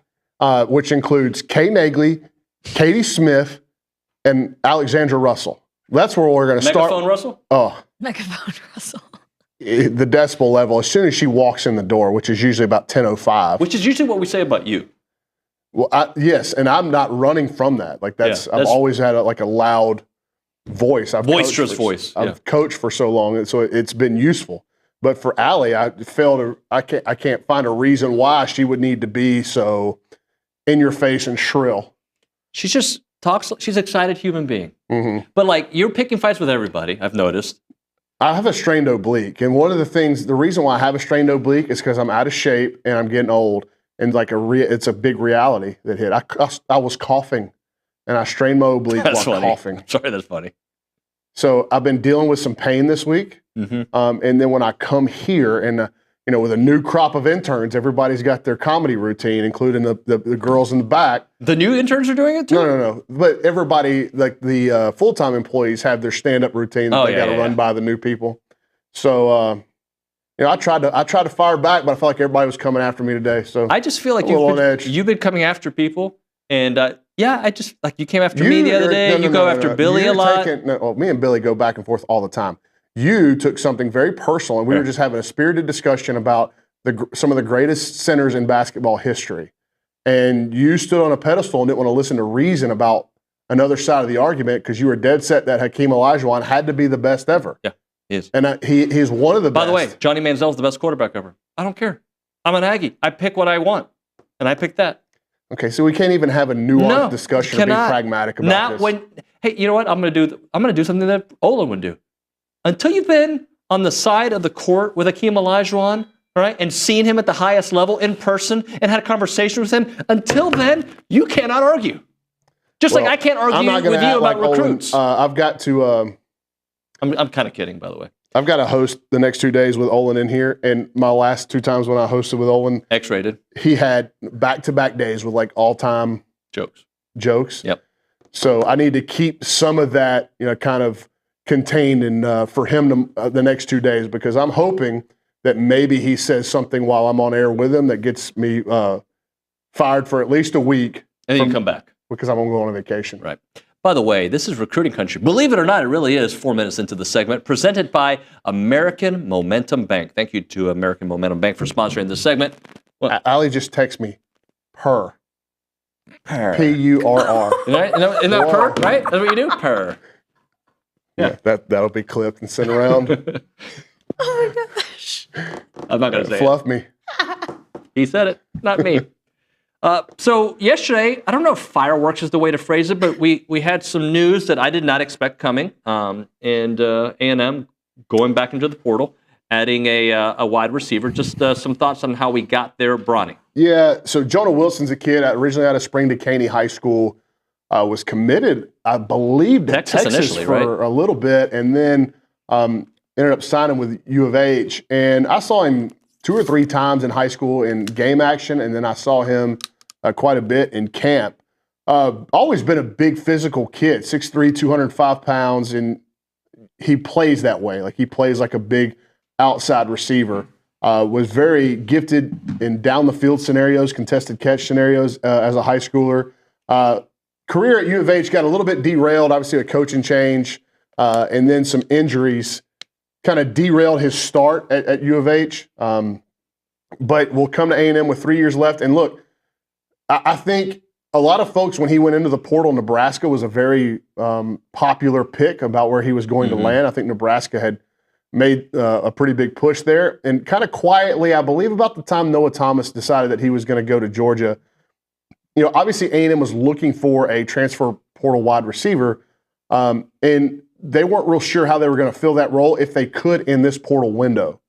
They were going to look for a productive outside receiver to kind of come in to the room that they have upgraded in terms of talent, but they wanted to go get an outside playmaker at the position. Now, Jonah Wilson's name kind of started bubbling up behind the scenes at the time Noah decided he was going to leave. And Trooper Taylor, who had the point of contact on this recruit, there was some questions on the message board yesterday about, why is Trooper Taylor kind of the point man here? Well, that's the way it happens. If you have an in with a recruit, You go with the end. You go with the guy that's got the connection in the end. And also, Trooper Taylor is a sensational recruiter, one of your better ones on staff. He's taken over a lot of recruitments that weren't at running back. Jordan Carter, the defensive end out of Georgia. Aaron Gregory, the wide receiver out of Georgia. And Trooper Taylor was kind of the key man in both of those as well. So Trooper, he's got a ton of recruiting chops. He's got a ton of connections. And I think that's why he kind of led the charge here quietly. Right. Like, this is something that became it wasn't a real scenario probably 72 hours ago. But 48 hours ago, it started to become a real scenario. And what I think about this addition is that Texas A&M has been explicitly clear with Jonah when he's coming off of an injury, doesn't have a ton of production, but he's got a ton of promise. And A&M was like, look, man, and I also think that the reason why this became a real scenario is because Jonah called A&M. And it wasn't like A&M was like making this hard push. Jonah's going to bet on himself. Jonah said, I want to come there. I want to work out during spring. I want to earn my spot in that receiver room, in that receiver rotation. And so A&M said, come on and compete. And he is on scholarship, but I think this is how he carves out his role at Texas A&M will be determined by how he shows up, how he does in offseason workouts with Tommy Moffitt, and then what he looks like going into spring ball in terms of actually playing the receiver position. So he's not necessarily a one-for-one for Noah. No. He's a guy that could potentially fill a similar role? Or? He could, and it will not. His addition will not preclude A&M from going out in the spring portal window to add another receiver. They're still keen on doing that. I feel very confident in saying that A&M will still go out when the spring window opens. I believe it's in April. I think it's like 2 or 3 days in April where it opens. I think they will go and look at and scour all the receiver names that go in there and see if there's a guy that fits what they're looking for. But taking a kid like Jonah Wilson is kind of a nice insurance policy to have this spring. And if it works out and he's healthy and he is like that capable down the field player or that contested catch player, then you may have something here. And you also got another kid with 3 years of eligibility left that if you do hit on him, then you start looking at the future of the receiver room and you're going, okay, in one offseason, they've completely flipped this. Now, devil's advocate, you're going, well, Jonah Wilson's coming off an injury. Micah Hudson was banged up. And, Terry Bussey still has to take another step. But if you get the best versions of all those guys, a healthy and best version, then you're going to sit there and go, this receiver room has really, in a major way, upgraded their overall talent in one offseason. So I was thinking about that because production-wise, you look at that room, KC, production for sure. And I think Craver had some production. And the rest of it is we're still waiting on it. But if you have enough of those guys that you think are that level of talent, you're going to hit on one or two. Yeah, you'd hope so, right? And, the old saying, hope's not a strategy. They had to upgrade the talent, and they knew that. So Micah Hudson was only a year removed from being one of the best high school receivers I've ever watched. I mean, it's Garrett Wilson, Micah Hudson. He is of the elite ilk of high school wide receivers I've ever watched. And so you take a chance on that talent. And from what I understand, he has been awesome so far at A&M. Good. And just kind of new lease on life. They just needed to change the scenery. Sometimes that does everything for people. So I've got no feel for Mario Craver or KC Concepcion. I believe if you're a subscriber to the site, we should have KC coming in soon. Good. To do an interview, so we'll get more background on him. But yeah, man, and then like Terry Bussey, I think people, when you look at the receiver room, they kind of just forget because he had to do so many different things. But you're talking about a receiver room now that's got 3 former 5-stars in it. Yeah. And with Jerome Miles, and what does he look like when he comes in? He was, last I heard, he was almost 6'4", 211 pounds, and he's got like a 10-300 meters to his name. Do you know how many people walking the planet have that? Yeah, people forget that that's a guy that he may get on the field. I mean, that's a Devon A-Chain level 100-meter time. Yeah. That's what we're talking. And 6'4". Almost 6'4", 211 pounds. And so with the influx of the high school class and, what does the next step look like for Ashton Bethel-Roman, who was Scout Team Player of the Year? And I don't think that's not a direct indicator that the guy is going to be productive, but I do think it's something that is encouraging when these guys that are redshirting Tristan Jernigan on the other side of the football, these Scout Team Players of the Year, they're doing something every day at practice, every week in practice that shows the coaches something when it's really easy, I'm sure, to get discouraged when you come in expecting to play and every Saturday comes and goes and you're not playing. It would be really easy for you to kind of sulk in that and become a non-productive player and not continue your growth and development. But as Mike Elko has said so many times, they're wanting to build a developmental football program. So where you supplement from the transfer portal and eventually you get to the point where you don't have to completely flip a room, unless something unforeseen happens, whether the draft or, after a season, anything like that. But you want to start stockpiling it and building it from your high school level. And we talk a lot about what Texas has done over the last couple of years. Yeah, they've gone out and got some impact transfer players like Isaiah Bolden, like Matthew Golden. Matthew Golden, Isaiah Bond, Andrew Makuba.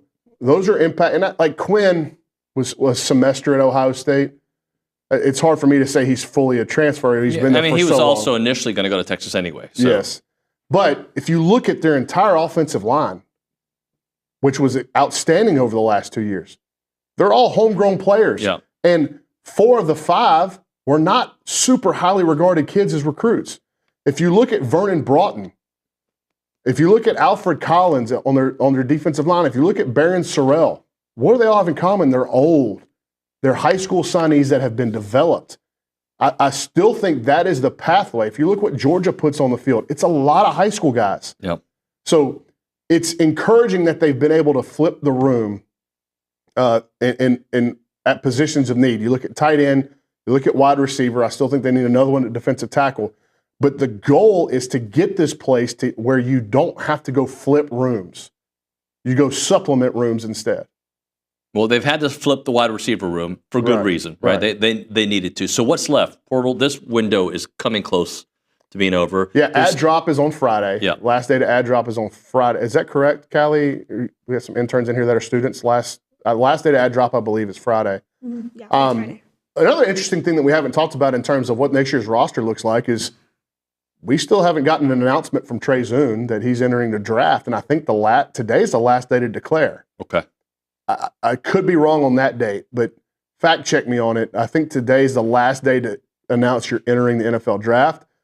We have felt pretty good about him returning, but obviously if it goes by the deadline and he hasn't declared, then all signs will point to him coming back to A&M. But what's remaining out there is another defensive tackle, another wide receiver, and I think February 7th, by the way, is the declaration date. February, so we got a couple of weeks. Okay, so today's not the last day. Is that a Wednesday? I don't know.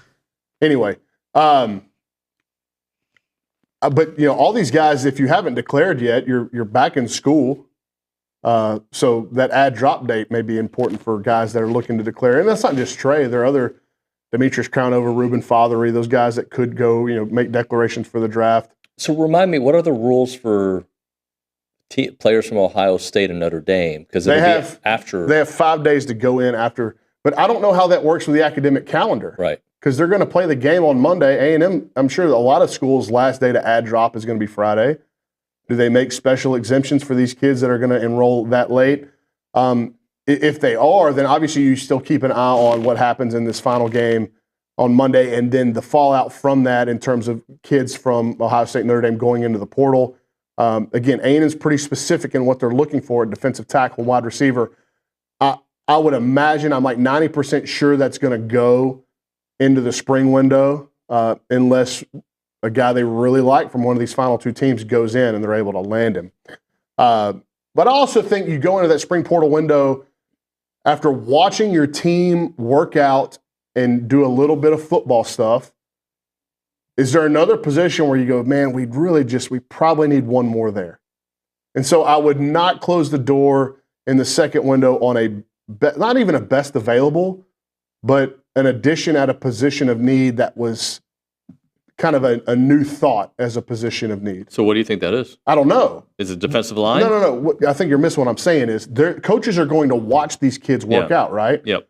And they'll see, and maybe after watching them work out, they're going, God, we could use one more interior defensive lineman, or we could use this type of linebacker, or maybe somebody shows them something, they're like, I thought we had to go get another one of these. Sure. Maybe we don't need to get that. Yeah. We can focus here. Yeah, it just allows you to do a little bit more homework on your roster. But I still think, regardless, D tackle and wide receiver are at the very top of the board, and I think that they would like to, if they can find the right ones, add one at each position. Do you think linebacker could be potentially one? Well, again, I just talked about Tristan Jernigan winning Defensive Scout Team Player of the Year last year. Jordan Lockhart played quite a bit. Damian Sanford, Scooby Williams, Torian York returning. Noah McHale and Kelvion Riggins coming in. Noah McHale, really good player. Yep. Really, really good player. So could they? Yeah. I would doubt it. It would have to be like an impact guy, right? Or somebody gets banged up in the spring, and you're like, okay, we need one more. Yeah. Let's do this. Let's hit a break. If you have a question for Bronny, we'll do it on the other side. 979-693-1150. Your questions for Bronny on the portal, Junior Day, which we're going to get into, the Navy All-American game. We'll get into all of that. Right now, a moment for Caldwell Country Chevrolet. You can find them at Highway 21 in Caldwell and online at caldwellcountrychevrolet.com. Great selection of commercial vehicles, an incredible selection of trucks, flatbed trucks, several medium-duty trucks for those heavier jobs. They are the place to go in the Brazos Valley when you're looking for the right deal at the right time with the right trade-in value, right? That's what they do. They certainly will bring you the right trade-in value. When you bring your car there, you're going to be like, all right, Dylan, what are you going to give me for it? And I think you're going to be very happy with the options that they give you. And, of course, a great selection of vehicles there at Caldwell Country Chevrolet. Proud supporter of Aggie Athletics. It's a short drive, too. We're talking 15 minutes, the edge of Bryant to the beginnings of Caldwell. Short conversation away, but you'll see the difference when you step on the lot and do business with the great people there at Caldwell Country Chevrolet. Highway 21 in Caldwell. Online, caldwellcountrychevrolet.com.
TexAgs Live, presented by David Gardner's Jewelers, Rollo Insurance Studio. And Brian, just so you know, you would have lost a lot of fans in the last commercial break. If I'll do it. I'll tell people I am me.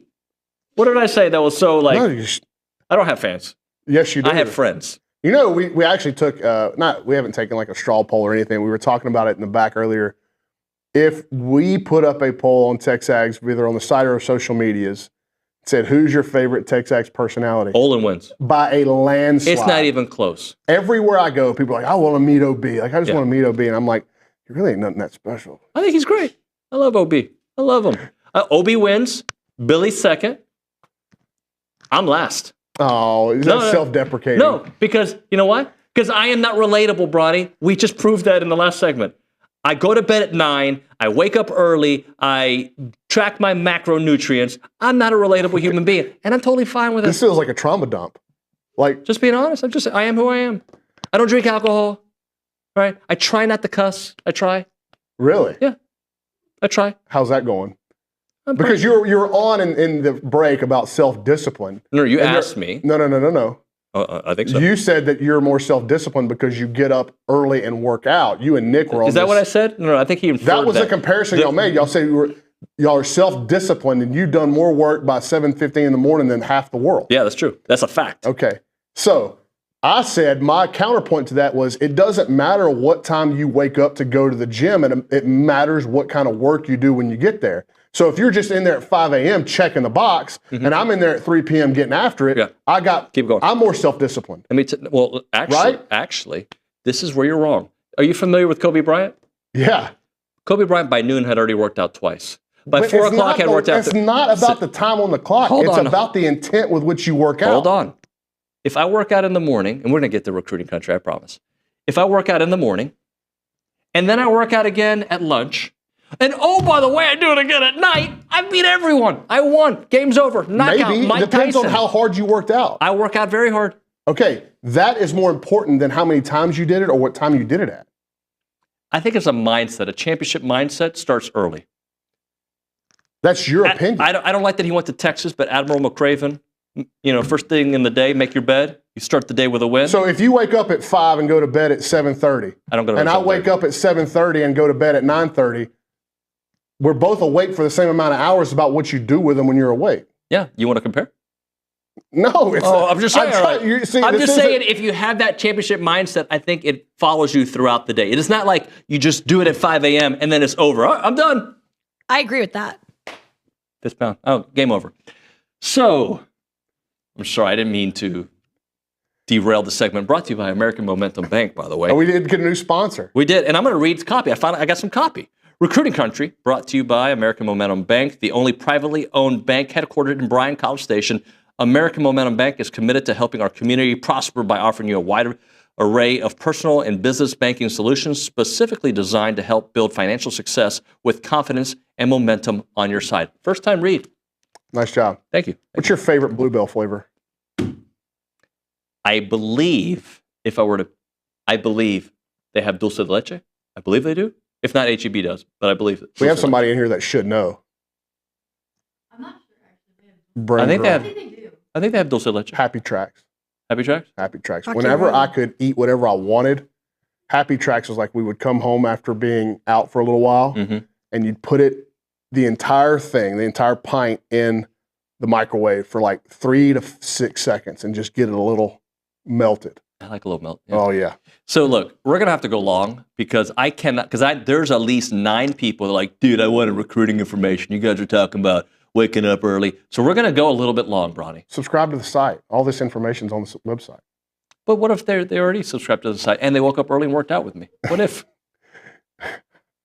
I think everybody in this studio is ready for you to move on. I think they like it. Let's go to the Angry Elephant News and Social Center. Callie Gardner's typically on my side. Callie, do we have a text or two for Bronny? We do. We have a text and it says, Bronny, I know it's early, but do you expect us to pursue Penn State wide receiver Trey Wallace?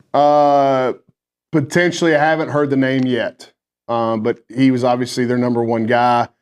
I would imagine if a kid like that, well, first of all, it's a byproduct of you not throwing your receivers the ball one time in that semifinal game. The receivers had 0 catches, tight ends and backs, caught all the footballs. And so now there's kind of been a mass exodus, or there's beginning to be a mass exodus of receivers from Happy Valley. And that's interesting because he's their number one guy with Drew Aller. Yep. So there was continuity. It's kind of like Noah Thomas leaving A&M. Like, where are you going to go that you're going to have better continuity than what you had? But I'm almost 1,000% positive that he's leaving because he got 0 targets in a playoff game. I was told yesterday that he probably has a school already picked out. Somebody's probably already tampered with that. And it's might be a done deal. I don't think A&M is in it right now. Okay. Let's talk Junior Day because we did not get to talk about that. You had a great write-up, by the way. Go be a subscriber to TexAgs.com. You can read more about it. But I'm seeing that was the only question we had? He said 9 people texting in how we're not talking about recruiting, then 1 person texting. Actually, you want me to tell you what some of the people are saying? A 432 area code. Bronny is on one today. Y'all stay on him, please. There's another one. These are probably all these people from the back texting in. No, this is David and Franklin. He says, well, I actually. Oh, there's another one. Thank you. Yeah, but it's about David. Oh. But it says, tell David that it's not 5 a.m. at the same time everywhere. And if everyone did everything at the same time David does, he would change because the gym would be too busy. I actually wake up for the show. I don't wake up to lift weights in the morning. That's the truth. I wake up early so I can get the show ready. And then if I have leftover time, I mix in a I just struggle to comprehend the line of thinking that just because I'm up at 5 o'clock, regardless of my mentality at 5 o'clock, I'm up and going to the gym. That means I've outworked other people. That doesn't make any sense to me. If you wake up at 5 o'clock and you run 2 sprints, and I wake up at 8:30 and I run 20 sprints, who got more work in? Yeah, but I just if that's all you do, sure. But the fact that you do it is a mindset that hopefully travels with you throughout the day. Maybe. But, I mean, some people stay up till 10:30 grinding. Yeah. There's some people So who what do does that. it matter if it's early in the morning or late at night? It's my question. You think Billy Lucci, whenever he's grinding away at these deadlines that Richard keeps him to, and he's trying to get, he's got to get an article in by midnight, and he's up at 11 o'clock working, pounding the keyboard, you don't think Billy's grinding? Whatever 16-hour window you want to do your work in is great. But some of us take pride in knowing that... you sleep for full 8 hours, huh? I try. You're wasting time. I'm tough because I only sleep 5 hours. Yeah, but I'm going to live to 100. Okay, cool, but you've slept most of it. That's true. So 8 hours of sleeping too much? I'm just using your logic against you. I don't. All right, keep going. Can we get a recruiting question in here? Though I was asking you about Junior Day. It was awesome. They did. It was not as big of a number. It was quality, right? Yeah, it was quality over quantity. 3 5-stars on the visitor list. Jackson Cantwell and Emmanuel Henicho, who 2 of the top tackles in the country. Cantwell from Nixa, Missouri, and then Henicho from Maryland, Georgetown Prep in Maryland. It was important that A&M got them to campus early. They were having to fight from way behind for Cantwell. I think, when this coaching staff got here, it gave A&M a chance to get Jackson Cantwell. I'm not even close to saying that they're in a lead or even amongst the finalists, but to get him on campus this early in the year, he had a great visit with Coach Henry and the track team. He is one of the elite shot put throwers in the country. I was told he's going to have a chance to break the national high school shot put record. So him being a dual sport athlete at Texas A&M is a legit possibility, an elite 5-star tackle. And I think with guys like Colin Klein and Josh Buford, offensive analyst, some guys on the staff that have ties to that area of the country. What's going on? Breaking news. Oh, go ahead. Quinn Ewers has declared for the NFL draft. Interesting. There was some big numbers being tossed around about him in the transfer portal, but we'll see where he lands. Anyway, back to A&M, it was important that they got Cantwell and Henicho in because I think now Henicho, I feel very good that he's going to come back later this spring, not in an official capacity, but I feel good about him coming back later this spring, and I think Jackson Cantwell will take an official visit to Texas A&M. So they've gone from completely off the radar a year ago today to probably going to get an official from the number 1 tackle in the country out of Missouri. Closer to home, Jermaine Bishop from Willis, who's our number 1 player in the state in class of 26. He was on campus, legitimately a 2-way player. He's smaller than Travis Hunter, but they have the same amount of jaw-dropping ability on both sides of the ball. He's an incredible player at 5'11", 170 pounds. You just watch him play, and you're like, this kid is – you want to bump him down because he's a little slight, You watch him playing, like, this kid is incredible. He's so good. He's so much fun to be around. Great personality. That'll be one that A&M is going to have to, play the long game with. It's probably going to be A&M or Texas, I think, for Jermaine Bishop. But getting him, again, on campus early, really important. And then there was some standout 2027s here as well. I spoke to linebacker in the 26 class, Tank King out of Port Arthur. Tank really loves, I asked him, I said, where's A&M on your list? He said, very, very high. Very, very high. And probably looking like a summertime decision for him. I talked to Nicholas Robertson, offensive lineman from Klein. He mentioned summertime decision for him. I think that one's going to be A&M or Texas. Where I don't know that the in-state class is as deep as it has been in the past, there are some really nice, intriguing recruiting battles shaping up between the Aggies and the Longhorns in this 2026 group. Sorry, I got to respond to this message. It was a props. It was props. Okay. It wasn't for you, everybody. We're all learning on TexAgs Live how bantering between each other can fill the fuel tank and make all parties work harder to prove their system is better. That's it. And I win. All right, Milliken Reserve. By the way, thank you for filling in for me the next couple days. You're welcome. I say this when I have discussions with my wife, so I'm going to say it to you. It should never be about winning an argument. It should be about solving an issue. Interestingly, you always find yourself in arguments. No, I'm trying to problem solve. No, sometimes you create the problem. At least that's what I tell my wife. You create the problem. Hey, you should go to Milliken Reserve. It's real zen out there. You can farm to table community. I'm doing what I do with OB with you, where you can go walking, you can go hiking at 5 a.m. You can go hiking, equestrian trails. I know you like to do that. Evening yoga, another thing you're big into. I'm going to refrain from saying anything because I almost said something that would have got me in like OB style trouble there. So you finish your ad. That's the goal. An extensive network of trails throughout a wooded landscape that includes walking and equestrian paths, creeks and ponds and gathering areas. As I mentioned, so many different things you can do while you're there. They provide a natural setting for people to connect with each other and with nature. The website is millikenreserve.com. Again, that website, millikenreserve.com.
I'm getting comfortable. You do know that the red light is on. Yeah, the red light's on. We're on TV. It's TexAgs Live. And we're on radio. We're presented by David Gardner's Jewelers, Rollo Insurance Studio. It is time to pound the pebble because Tap Bentz is he's busy. We'll get to him. But as a reminder, the final segment of the program is brought to you by Double Dave's. That's at 10:50. But right now, caller number 12, 979-693-1150. We're going to hook you up with your choice of a dozen pepperoni rolls or a large one-topping pizza from Double Dave's. They've been serving Aggie land since 1984 with your favorite pizza and, of course, those world-famous pepperoni rolls. Reliable in-house delivery, bringing piping hot goodness straight to your door. Just click on doubledates.com, and your favorites are on their way. Luke Evangelist, hello. Hey, David. Just don't always smile. Like it's like I would rather you just did that every once in a while. You're always smiling, which I'm not smiling at the moment because I didn't like the way the game went yesterday. No, I didn't like it either. I was just smiling because I saw something funny on Twitter before I came in. What'd you see? And okay, so Auburn was playing Mississippi State last night, and Auburn beat them by like 22, but that wasn't the best thing that happened. So it was at Auburn, and you know how like where the press sit kind of near the student section at a lot of arenas? Yep. Somebody who was running the Mississippi State basketball Twitter left their computer open. Oh, I think I saw an Auburn student went on it and tweeted, "War damn Eagle." Yeah. But just WDE, right? Yeah. Because he didn't want to get caught. Right. Just super quick, 3 letters. And everyone from Mississippi State, like Brandon Walker, was freaking out about it. Everyone was just going crazy about it. What would you do if that happened to like the TexAgs Twitter? Well, you would be fired. Could you, honestly, isn't that against the law? Gotta be, right? No, I mean, they left their computer open. You're not allowed to touch other people's computers and type? It's got to be Hunter Shurtleff, if you're listening. Is that allowed? I don't think that can be allowed. I feel like that's, you're impersonating somebody else. Yeah, but I think it was a creative troll. Yeah, it was great. Yeah. But yeah, that would be a major problem. That's what you were thinking about as you walked in the studio? Yeah, because that's like the big storyline in college basketball last night was that. Nothing else. Tell me if you agree. Yeah. I felt that the game was in jeopardy when they were hitting so many threes. Absolutely, because that's not sustainable for A&M. Like they hit 9 against Oklahoma, 2 against Texas, 4 against Alabama, and then they go for 7 in the first half, and you were still down at halftime. So when A&M throws their best punch and it's still not enough to be leading at halftime, you have to be concerned about the second half. And then when you don't hit a single 3, you really have no chance. It felt like there were times where they were just a run away and they just couldn't get a stop that they needed. Like they get it to a 6-point game with 7 minutes left, and just the shots weren't falling. Yep. And taking 33s, I don't think is a recipe for success. Now, if they're going to make 15 of them, sure, you have to live with that. But that is just not this team's identity, especially without Wade. But I think it is their identity sometimes. And I was corrected earlier because I thought they shot way more threes than... I think they shoot a lot of threes for the level of three-point team that they are. Yeah. But I feel like a lot of times we'll talk about, yeah, man, but you can't be shooting that many threes in it. But I also understand you got to take a good shot. If it's a good shot, then you take as many open threes as possible. Yeah, it's just that, absolutely, if it's a good look, you should never pass it up. But just the way that their offense operates with, Buzz talks about it all the time, predictable shots, predictable rebounds. When you're taking a lot of threes, it's long rebounds. It doesn't allow you to get into flow. A&M only had 11 offensive rebounds. I think this team is at their best when they're dribbling to the basket, they're driving hard, getting contact, drawing fouls, getting to the free throw line. Now they need to work on making it when they get to the free throw line. But the point is, they're at their best when they're fouling players, like getting Alabama's entire team in foul trouble. They were getting to that point against Kentucky, but it was a little bit too little, too late. But when they can drive to the rim, even if they miss that first shot, it's a predictable shot, and they're going to get a better chance to offensive rebound. But that's a lot harder when you're taking 30 shots from 3. If you're a team that misses a lot of free throws, but your goal is to get to the free throw line, and your 90% free throw shooter isn't there, it's going to be a problem, right? Like that's why the last few games we've seen 50-ish percent, 64%. I know they're not a really good, but if Wade's in there, and I hate saying if, but if Wade's in there, he's of the 20-ish free throw. How many did they shoot yesterday? 24, 25 in that range, right? There's like 25.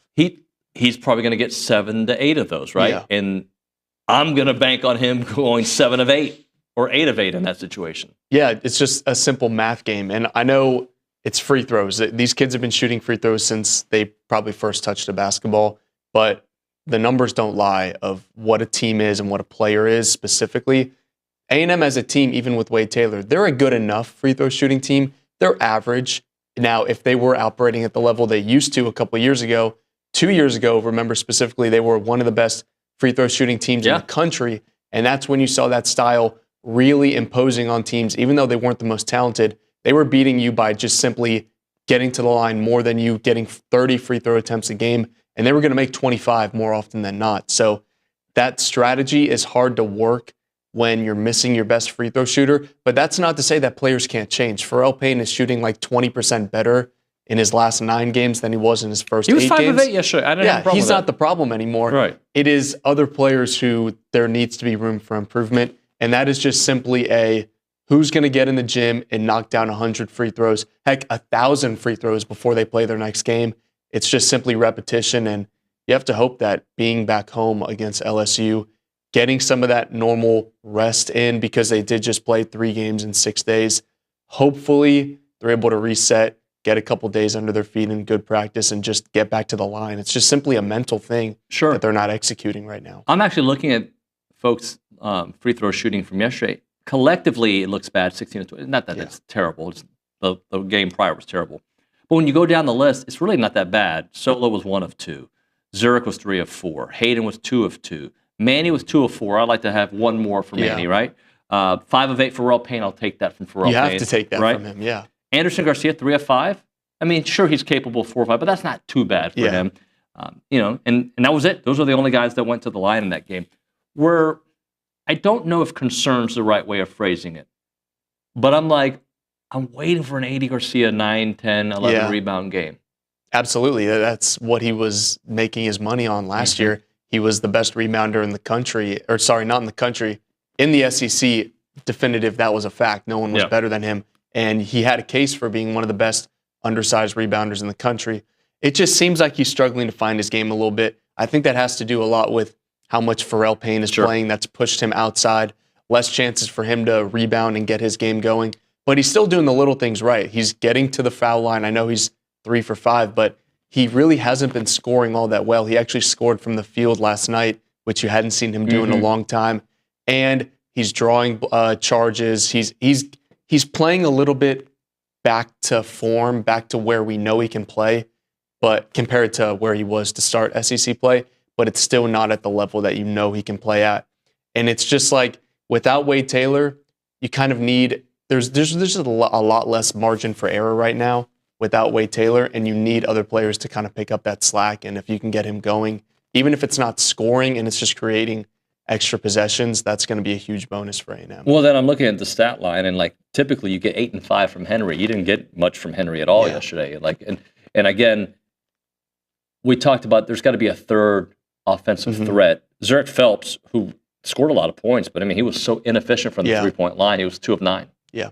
Well, Manny was that third option. Obviously, what did he go 4 for 7, 4 for 9? I think it was 4 for 9. Let me find it. And that's I'll take that from Manny. Yeah, because there have been nights where he's been a lot less efficient, but it's still just not the same Manny that we're used to. He shows flashes here and there of really in control, but still flashy and speedy drives to the basket where he's drawing fouls. But it's just not the same Manny that you got towards the end of last season, and that's okay, right? Like this team, I think for where this team has been at this time last year, where they started off SEC play, losing a bunch of games, and they peak late, I almost feel like they're going to figure it out. I know they're going to figure it out late because they always do, but it would be nice to see that happening a lot earlier, like you saw it in non-conference play. Like this team was operating at a really high level against Purdue, against Ohio State, against Texas Tech, against teams that are going to make the tournament and win games in the tournament.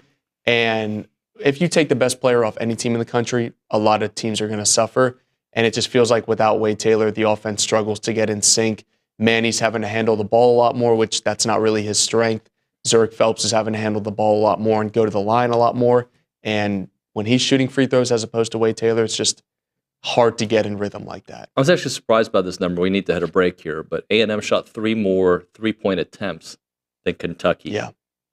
It felt like they were trying to beat Kentucky at their own game, which that's not what A&M needs to do. But that happens sometimes in these losses, right? Like if you look over the last few years, you can point at games like you're almost trying to keep, and I understand the thinking, the math behind it is if you hit a few of these, 100%. Right? But I also think, there's not a lot of guys on the roster that I'm like, I want you shooting threes often. It looks good when they beat a Kentucky or an Alabama in years past by taking 33s and making like 13 or 14 of them. But when it doesn't work, then it's a problem. I do get the math. I totally understand that Kentucky is and was going into that game one of the hottest three-point shooting teams in the country. They just made more in one game than you had made in your 3 games combined. I get it coming out early and attacking, but as soon as those shots aren't falling, I think you got to adjust and you got to use Pharrell Payne. Well, you also, and we got to hit a break on this one. You can't miss that many threes and also not win the rebounding battle. It's got to be one or the other, Completely right? agree. Right? All right, we'll hit a break here. We'll come back with a couple final thoughts with Luke here on Pounding the Pebble. Right now, Heritage Films time. That's Chance McClain's company. They make documentary films about families, family businesses, family ranches, family get-togethers, Thanksgiving, whatever big event you may have in your life. Let Chance and his team, do a whole video production for it and keep that video for the next 20, 30, 40, 50 years for the next generation after that. Chance is a wizard at telling people stories. He does these documentaries, these 2-hour documentaries, that are going to feel like you're watching a Netflix story, right? And if you want to do one for your grandfather, tell his story, and then have that for your kids and their kids, it's awesome. You no longer have to play the game of telephone. You have the whole story from the source right there with a Heritage Film. The website is yourheritagefilm.com, 713-893-8341, yourheritagefilm.com, 713-893-8341.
audience.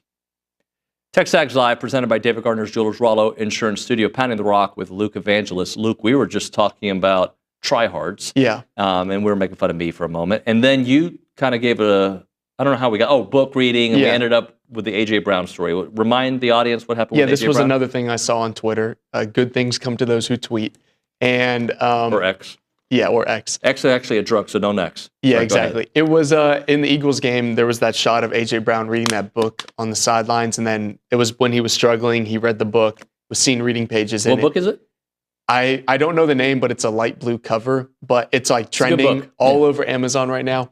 In that book, its sales are up 534,000%. Like 500,000% sales are up. That is just unbelievable to me that author's life just like Inner Excellence. Totally changed. Yeah, that's the one. I think I might listen to that one. It is like the hottest book. Every Philadelphia fan that can read is purchasing that.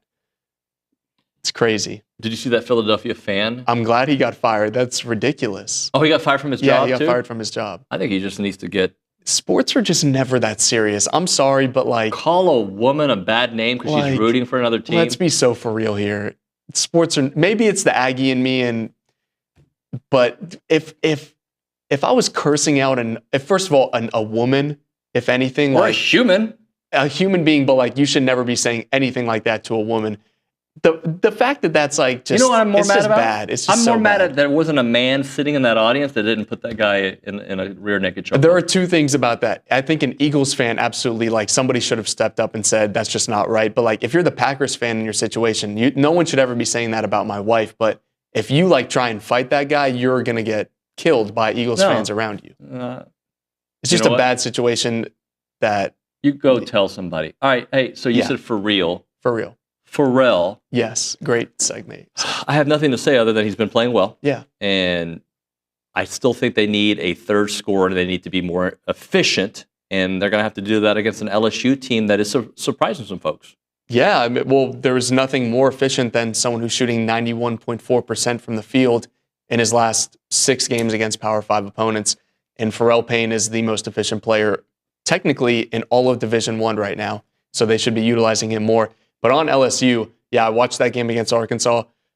First on Arkansas, that is just, you have to feel bad for Coach Cal. Do you? Do you feel bad? I don't know. But as someone who is like, just as a fan of college basketball, it's just tough to watch him suffer. But on another side, you're like, okay, it's Arkansas. I don't feel bad for Arkansas. Music's getting louder, so we got to go. See you next time.